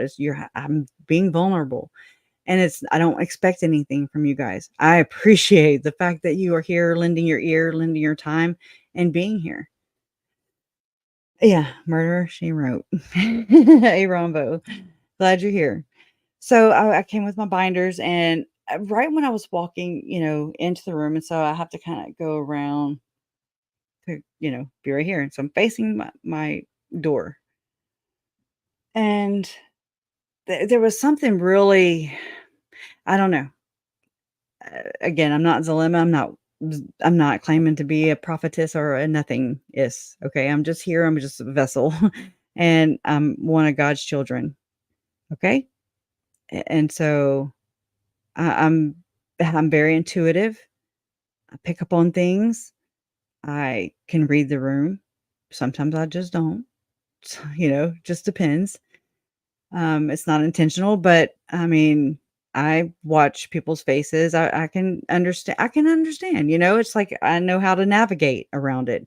It's kind of the way my upbringing was, and I had to kind of read the room, and so I set my binders down, and so I'm looking. It's just a little bitty room, and I look over to the door's right there. I put my stuff here, and I'm just like, I don't know. It was not a good. It was a very intimidating feeling, and it made me feel really uneasy and very. I couldn't get out of here fast enough, basically. And if you ever see me run, you best run too, because that means, someone's chasing my ass because I don't like to run. I'm just saying, it takes a lot because I mean, I'm pretty firm in my you know what I mean, in my own, even when I'm not trying to be, I've worked construction jobs where I was a size 2, and it was my first day in a construction turnaround job. I live around a lot of refineries, and so it was nothing but a sausage fest. Sorry, but it was nothing but dudes. And so, I mean, I didn't even realize this about myself until I worked jobs like that. I worked at the BP oil spill. I worked with dudes. I get along better with dudes. Turns out I can't. I'd rather work with 5,000 dudes than 2 women. Okay, because I don't like drama. I don't like it. I like just shooting the shit, and so do they. And so, anyways, so I've worked on jobs. I had like 3 different guys, 3 different men from whatever my job site. That I mean, I was just a little what do they call them, whole watch or laborer. Okay, $15 an hour. Okay, I was there, and whatever it was, I had 3 different um dudes walk up to me, and they were like, are you safety? And I'm like, no. What the hell are you talking about? And I mean, I'm just watching my whole world around me. Like, I'm like, oh my God, like you have your insulators, you have your pipe fitters, you have your welders, and everybody is just like jamming on the same job at the same time. And I'm just like, wow, it's pretty interesting. I just was baffled by it. I was just like taking it in because I mean, that's coordination. That's a lot of things that have to come together in order for these things to be. So it was a turnaround. That means everybody's working 7/12s and I mean, just it's crazy. But another person came up and they were like, "Are you a supervisor?" And I was like, "No." The hell. It's just the way I carry myself. Okay. So it's like I don't mean to have a resting bitch face. If I do, I don't that's not me. I'm not like gonna snap anybody's head off. I remember on Pretty Lies and Alibis, Jennifer, Gigi and Fruit Loop. I remember Fruit Loop telling me she was like, I was scared of you and your mom." And I'm like, "Why?" Like, "Why?" She's like, "I don't know. Y'all look like y'all could just go walk into a room and kick some ass." And I'm like, "That is crazy." That's so crazy. And I don't see it, but I don't try to be intimidating. That's not me. I'm just maybe I don't know. I don't know. I don't know. I'm still, again, trying to figure my own self out. Okay. So don't I hope that I guess maybe people take me serious. I don't really know. I joke around a lot. Maybe people think that, whatever. But so anyway, so I can read the room, and I'm pretty strong in my spiritually, all the things, emotionally. I mean, I'm normal. I mean, as far as like I'm human, like I respond to things, but ever since all this stuff, it's more of it hurts to cry. It's good to cry because it relieves that pressure relief valve. It allows me to it's like emotional diarrhea. Sorry for the vagueness, but it is what it is. And I mean, we all need to cry. We all need to process our emotions, but I don't there's so many times KJ, would come on or hit me with the questions, and I love her questions. I love your questions, KJ. I just because of this, for sure, because of what Lori and Chad and them did, I don't process things right away. I have to think about them. I'm very reflective. Like I have to just kinda I don't know, like, I just have to, like, think about it, even if I'm not thinking I just have to, like, kinda sit with it for a while, and then I'm like, "Oh, oh, yeah, no." Or if I watch another creator or a news story about it, I love watching other people's perspectives or reading comments because they're thought provoking, and so I'm like, "Oh, I didn't think about that shit. Well, now that you put it that way, I feel this way, like, I don't know how these things are I don't know how they work," So it's just like, I don't mean shit to me. I've had that response so many times, and I know KJ would be like, "Come on." And then I'd be like, "I don't know. What do you think?" And I mean, it just I don't know. So it's not intentional. I'm just slow in that sense. My mom is the same way. Like, I've noticed, we've talked about it even recently. It's just like, mm. I have to, like, figure it out in my own hierarchy bullshit right here. My own mess, my own maze, my own Tetris. And so, but I love the questions because they get me thinking. Because I'm like, I don't know. I don't know all the things. I'm just here. But anyways, that's part of it. So I came in here, brought my binder. I was gonna sit down at my computer, but there was just I don't know what it was. I just sensed it. It didn't feel good. It made me feel really scared. And I I was like, "Fuck this." I mean, literally was like, "Fuck this shit." And I threw my binder right there, but I had to, like, cross whatever, okay? I had to cross that space where the negative stuff was to get out of here. And I was just like, like, I ran. Big girl ran. Trailer was just a shaking. Just whatever. Maybe it was, but I jumped in the bed, and I mean, I just started bawling my eyeballs out. Jason was like, he was just had his hand on me, and he was just like, "What's wrong?" And I was like, and I mean, I was so upset. so wigged out, and I was just like, I'm done. I'm done. I'm done because whatever I'm researching, whatever these people are, whomever these people are, whatever they're doing, I'm obviously bringing that negativity, that darkness, that their low vibrational shit here, okay? And I'm no, not if I don't want to be bringing shit to my home. You know what I'm saying? Like this is my comfort zone. This is my safety, my refuge, my children, my fiance. You know, like this is our home, and I don't want that here. But that's it's like you're a war it's like you're in war and you're all armored up and we go in together, we fight this shit together. But I don't want to bring you don't want to bring none of the bad guys home. You know what I'm saying? Like, no. That's and so I just felt like it's not worth it if it's something that feels like it's intimidating me so much so to where I want to give up. I'm done. Like, I'm done. And I was crying. And Jason was like, he was like, "Well, Kresha, what are you doing?" And I was like, "I quit. I quit." And it's the only time I've said that during this whole difficult research time, just this whole justice through understanding. That was the first time. And, KJ and Mr. Wayne are making their way down. It's around that same time. And Jason, he was just like, "Well, what are you doing though?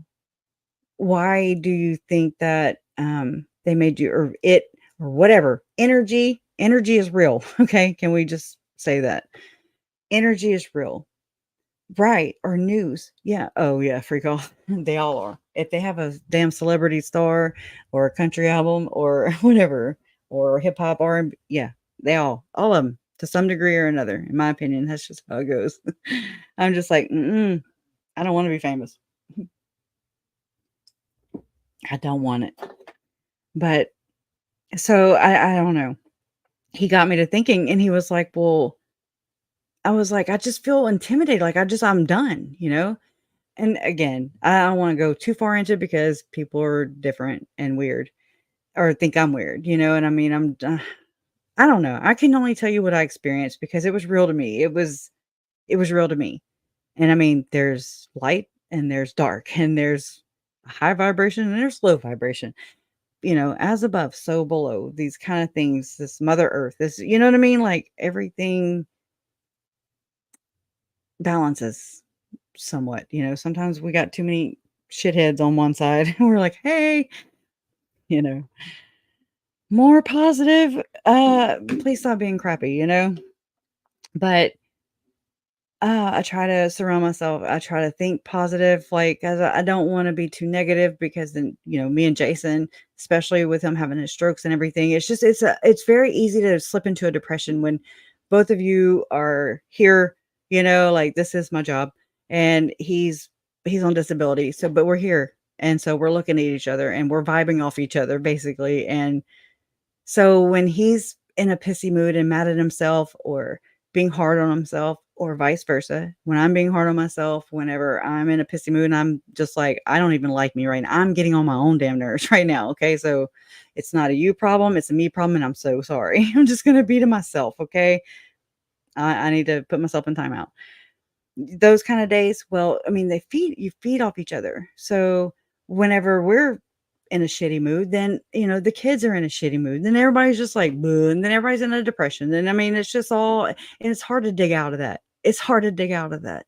I'm still trying. I think me and Jason we're both still trying because it's like, well, how do we do this? Like, how are we around each other? And, it's effective. I mean, it's contagious. I do believe it's contagious. If you have a shitty attitude all the time, then everybody around you will too. Or it's just very bleh. But when people are positive and you're bringing other people up and you're showing by example, you're leading by example without expecting anything back. Whenever you're just contributing to the world you live in, because it's just the right thing to do and because it feels right and because you feel like you belong and you feel a sense of community. You feel like you're trying to leave this world in a better place. You're just trying to understand it and make you're just trying to, figure it out. And I love doing this with you guys. And so, you know what I'm saying? So I felt 3 negative entities, 3 negative energies, okay? That's just what came to my mind. I was just like, I don't know, but I didn't like it. And it was so bad that it freaked me out so bad where I ran my ass in there, but I'm in here now. You know what I'm saying? Like it just they or it or they or whatever it was, that whatever the being, the energy is, it is attached to them. It is attached to the research. It is what I've invited in because I freaking scour over. I'm learning their asses, you know, like, and what does that do? This is what Jason made me think. He was like, "So what are you doing?" I was like, "I'm calling them out, you know, I'm exposing them, you know, I'm just crying my ass off." And he's like, "Right." And I mean, just it made me think. He made me think about they don't like that because it's I mean, it's light versus dark. However you want, I mean, there's different ways to look at this. I don't look at it just one way. I look at it so many different ways. Life period. But they're demons in a corner. That's what they are. And there's not much they can do about it except for intimidate you, except for try to make you feel crazy, except for make you quit because that's how they thrive. That's how this evil thrives. They thrive off of our misery, our fear, our depression, our all these negative, um,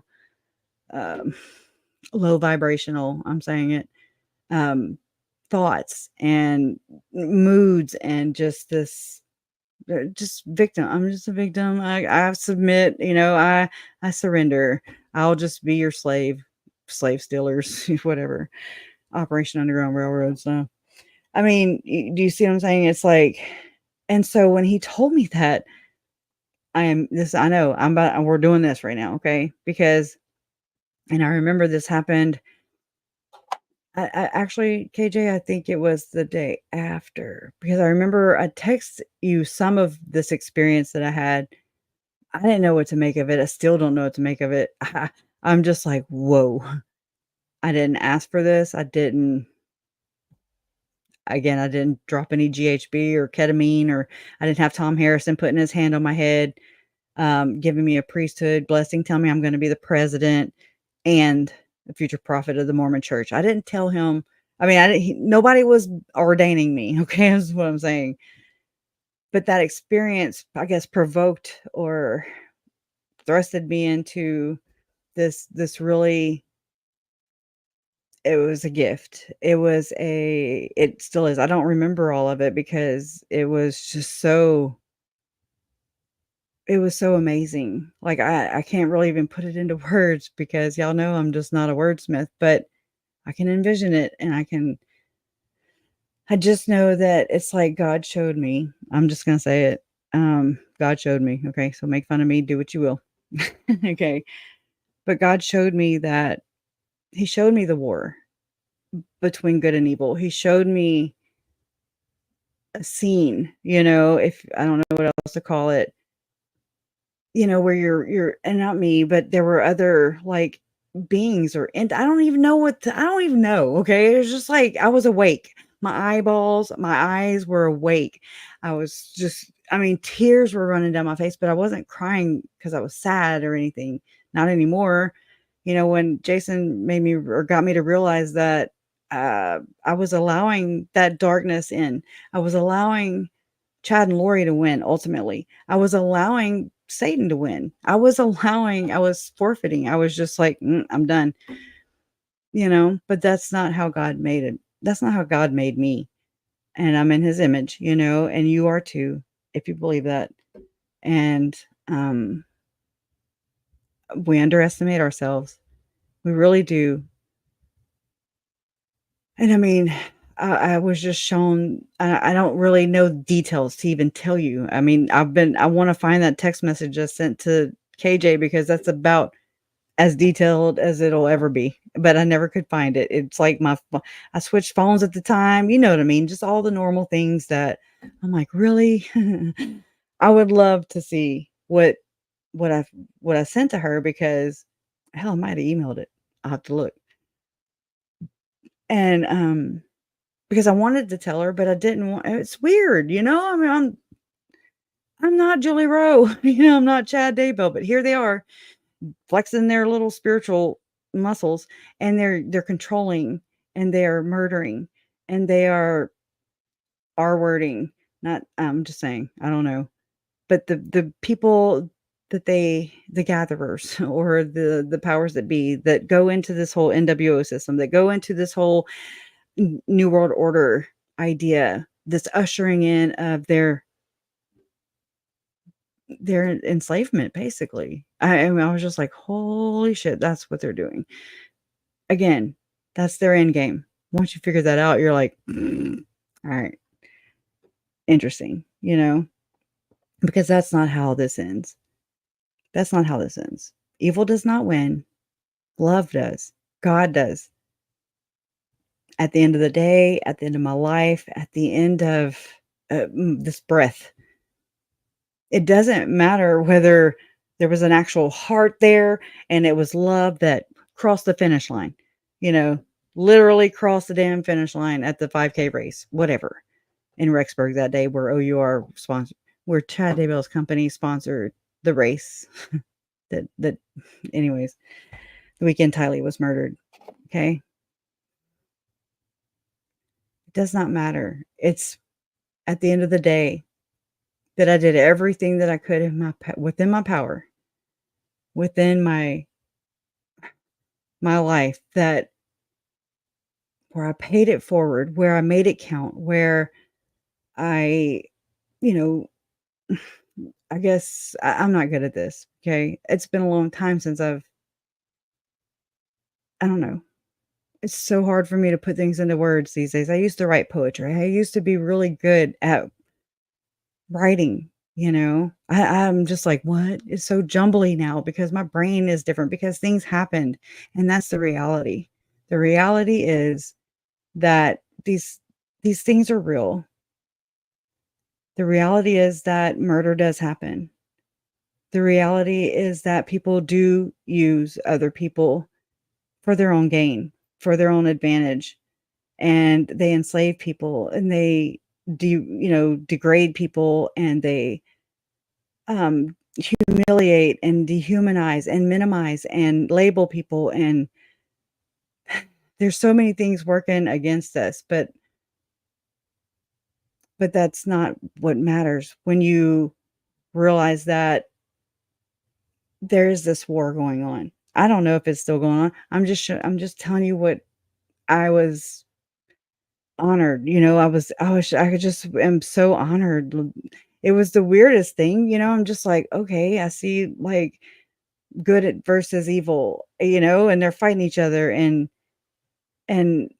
here I am in the middle of all this stuff, you know.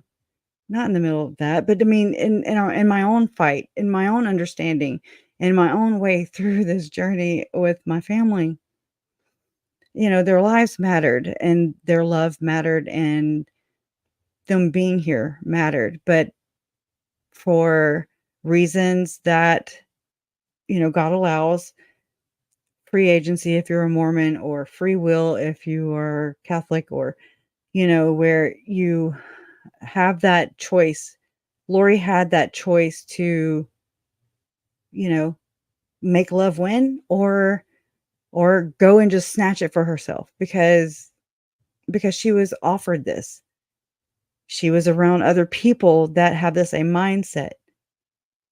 And I mean, they take advantage of other people because there's something missing in her life, her upbringing, her parents, her, you know what I mean? This generational thing. And she's trying to fill it, you know, just like I'm trying to fill mine. I'm like, what?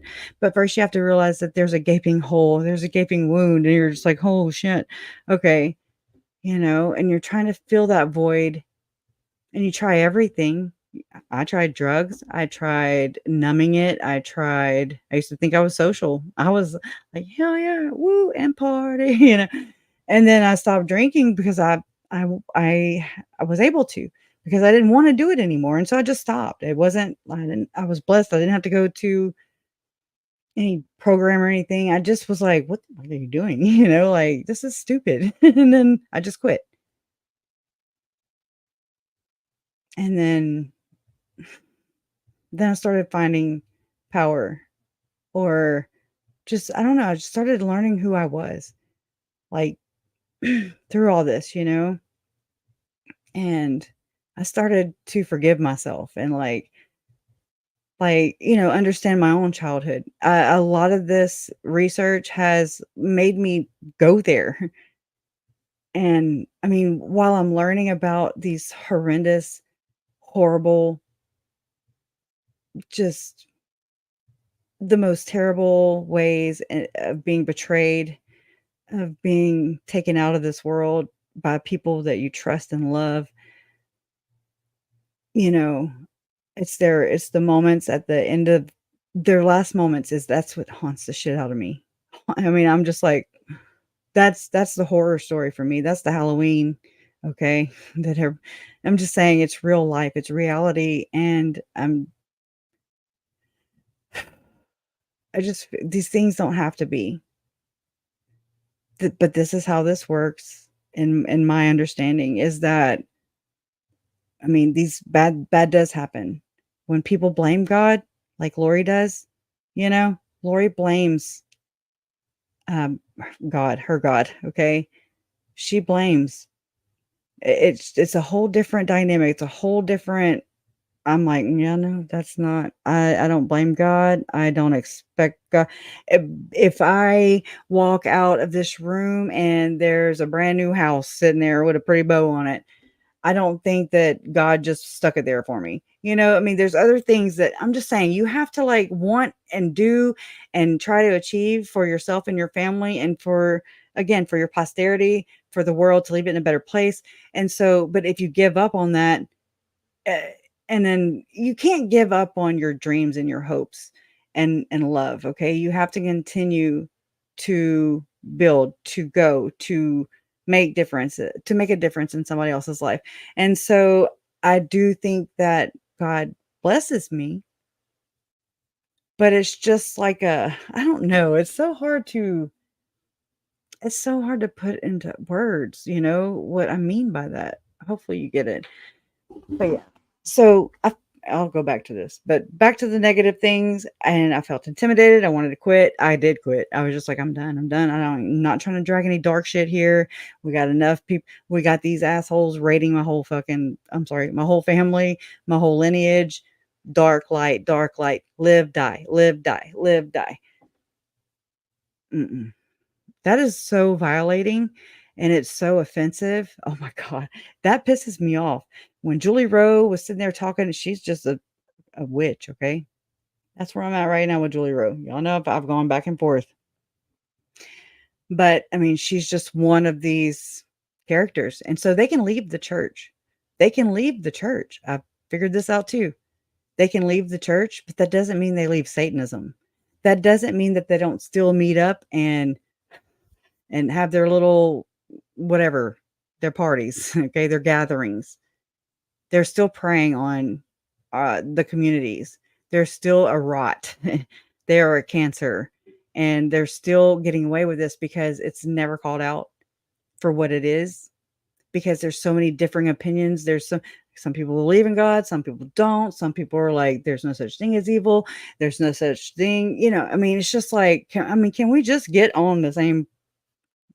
Can we just agree to disagree? And to have differing opinions, but still conquer a problem. It's not that hard. That's why this thing has continued. That's why what we allow is what will continue. They feed off of us, and we feed them. We're like, here you go, you know, and we've got to we have to check that, or we're never going to get it. It's like insanity, doing the same thing over and over again, expecting different results. Insanity. And it's chaos. That's what they bring: chaos, confusion. Just you're like, oh my God, I'm dizzy when you're around them, because you're just like, what? And they're exhausting. They're exhausting with they bend, that's how this, again, soaking came to be. That's how polygamy came to be. It's just like a little bending of this and a bending of that, but not all. It's just these little half truths, and they bend and they twist, and then, but it's just subtly, and it's over time until here we are. And you got Ruby, Lori, Chad, Melanie Pulowski. You've got all these assholes thinking and saying that children are the abusers, and that they're wanting to turn the pain up and their tolerance down. They're wanting to push zombies out of their spiritual, all the things. Okay, it's all spiritual, and they prey on the young and the innocent, the vulnerable, and only if we let them. So whatever you have to do in your world to change the terminology, that's what I've had to do. I've had to adapt and overcome. Trying to overcome. I'm still trying. It's not just a,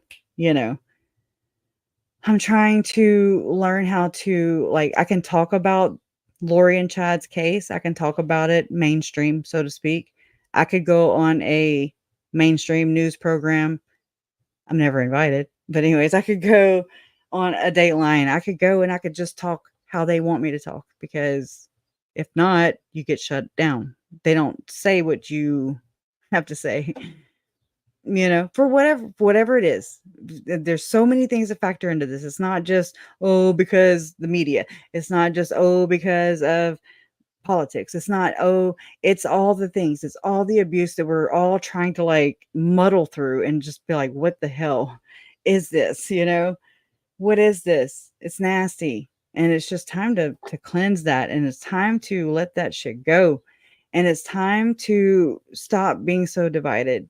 It's time to put our heads together, because, I mean, if not, we're, a lot of our people, a lot of the people that we know and love are still in these systems, and I don't want people to leave God.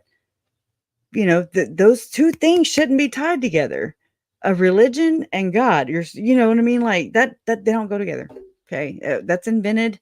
That's made those systems over there with the steeples and the Moroni's and all the things, all the temples. You're not even supposed to have those, allegedly. I don't know. I'm not an expert.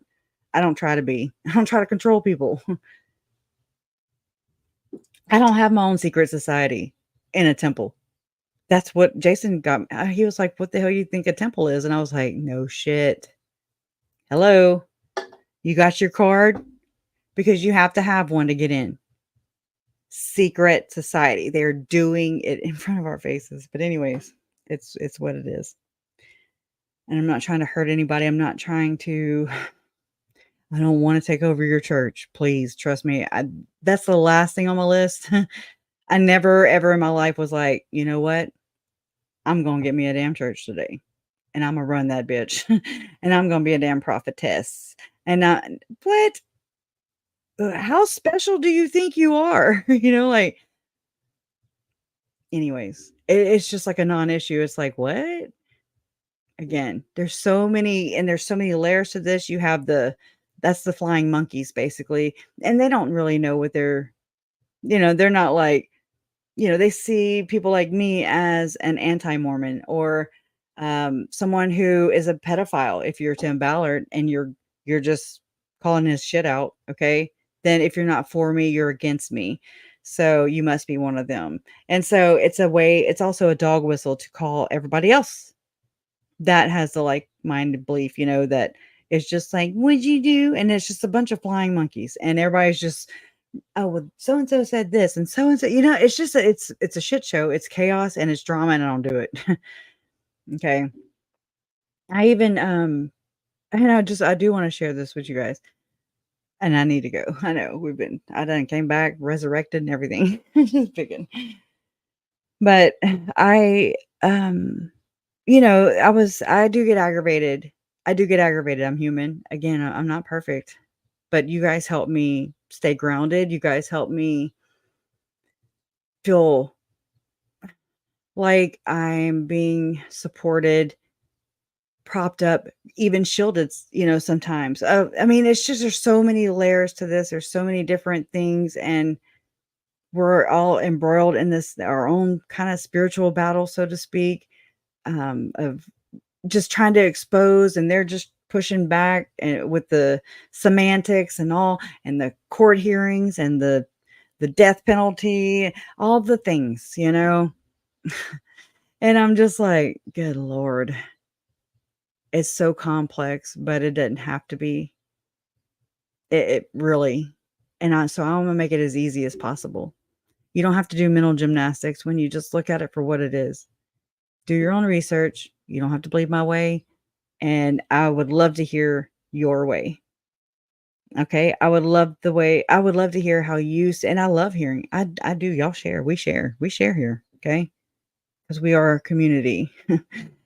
And we're not here trying to control one another. We're just here to offer our own perspectives, because ain't nobody the same, right? You're the only you that you're ever going to be, right, KJ? You're the only you there's ever going to be. And thank God. And then that's also a blessing, okay?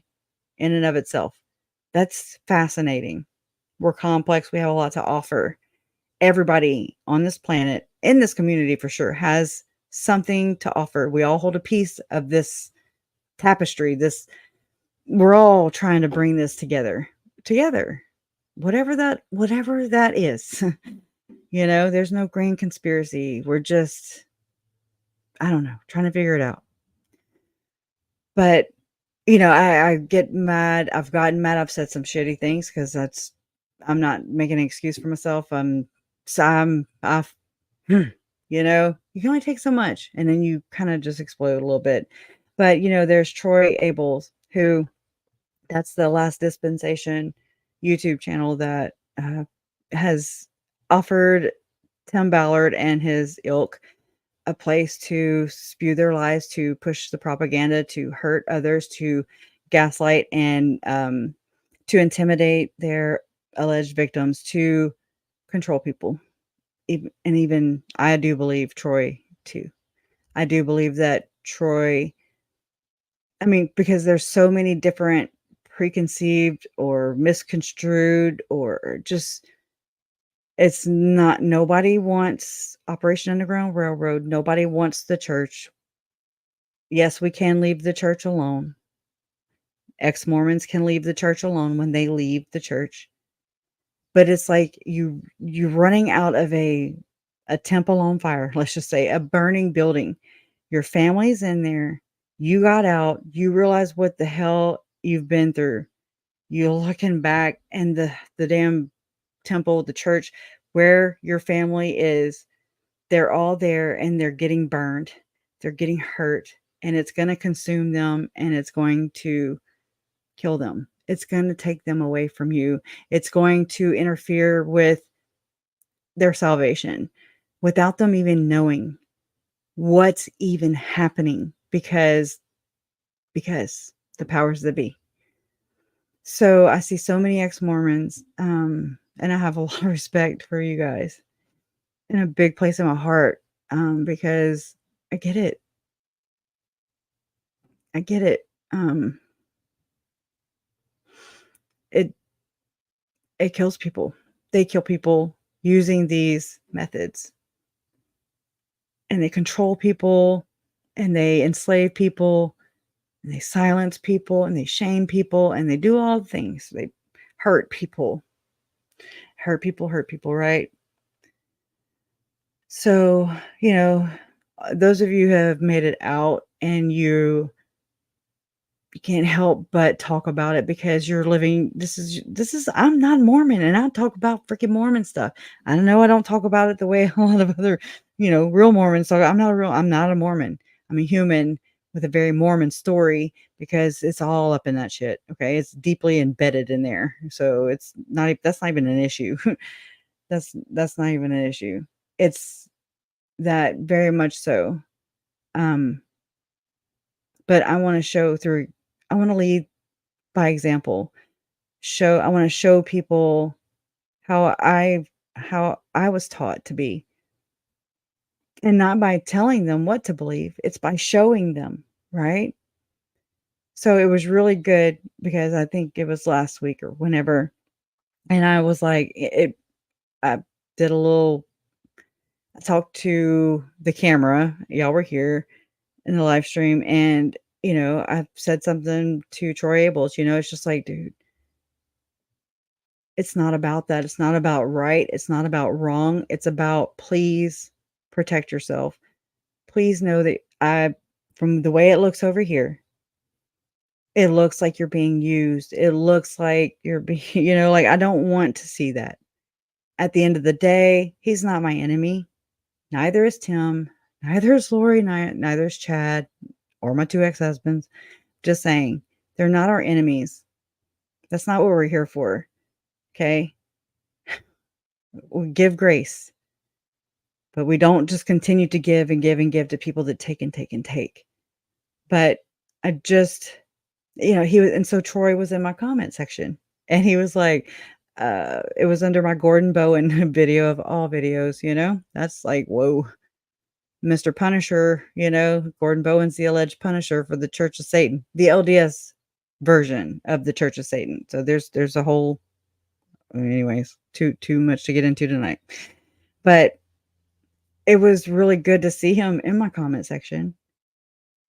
Okay. I want him to know that he's welcome here. And I know that we don't agree on a lot of things, but you're welcome here anytime.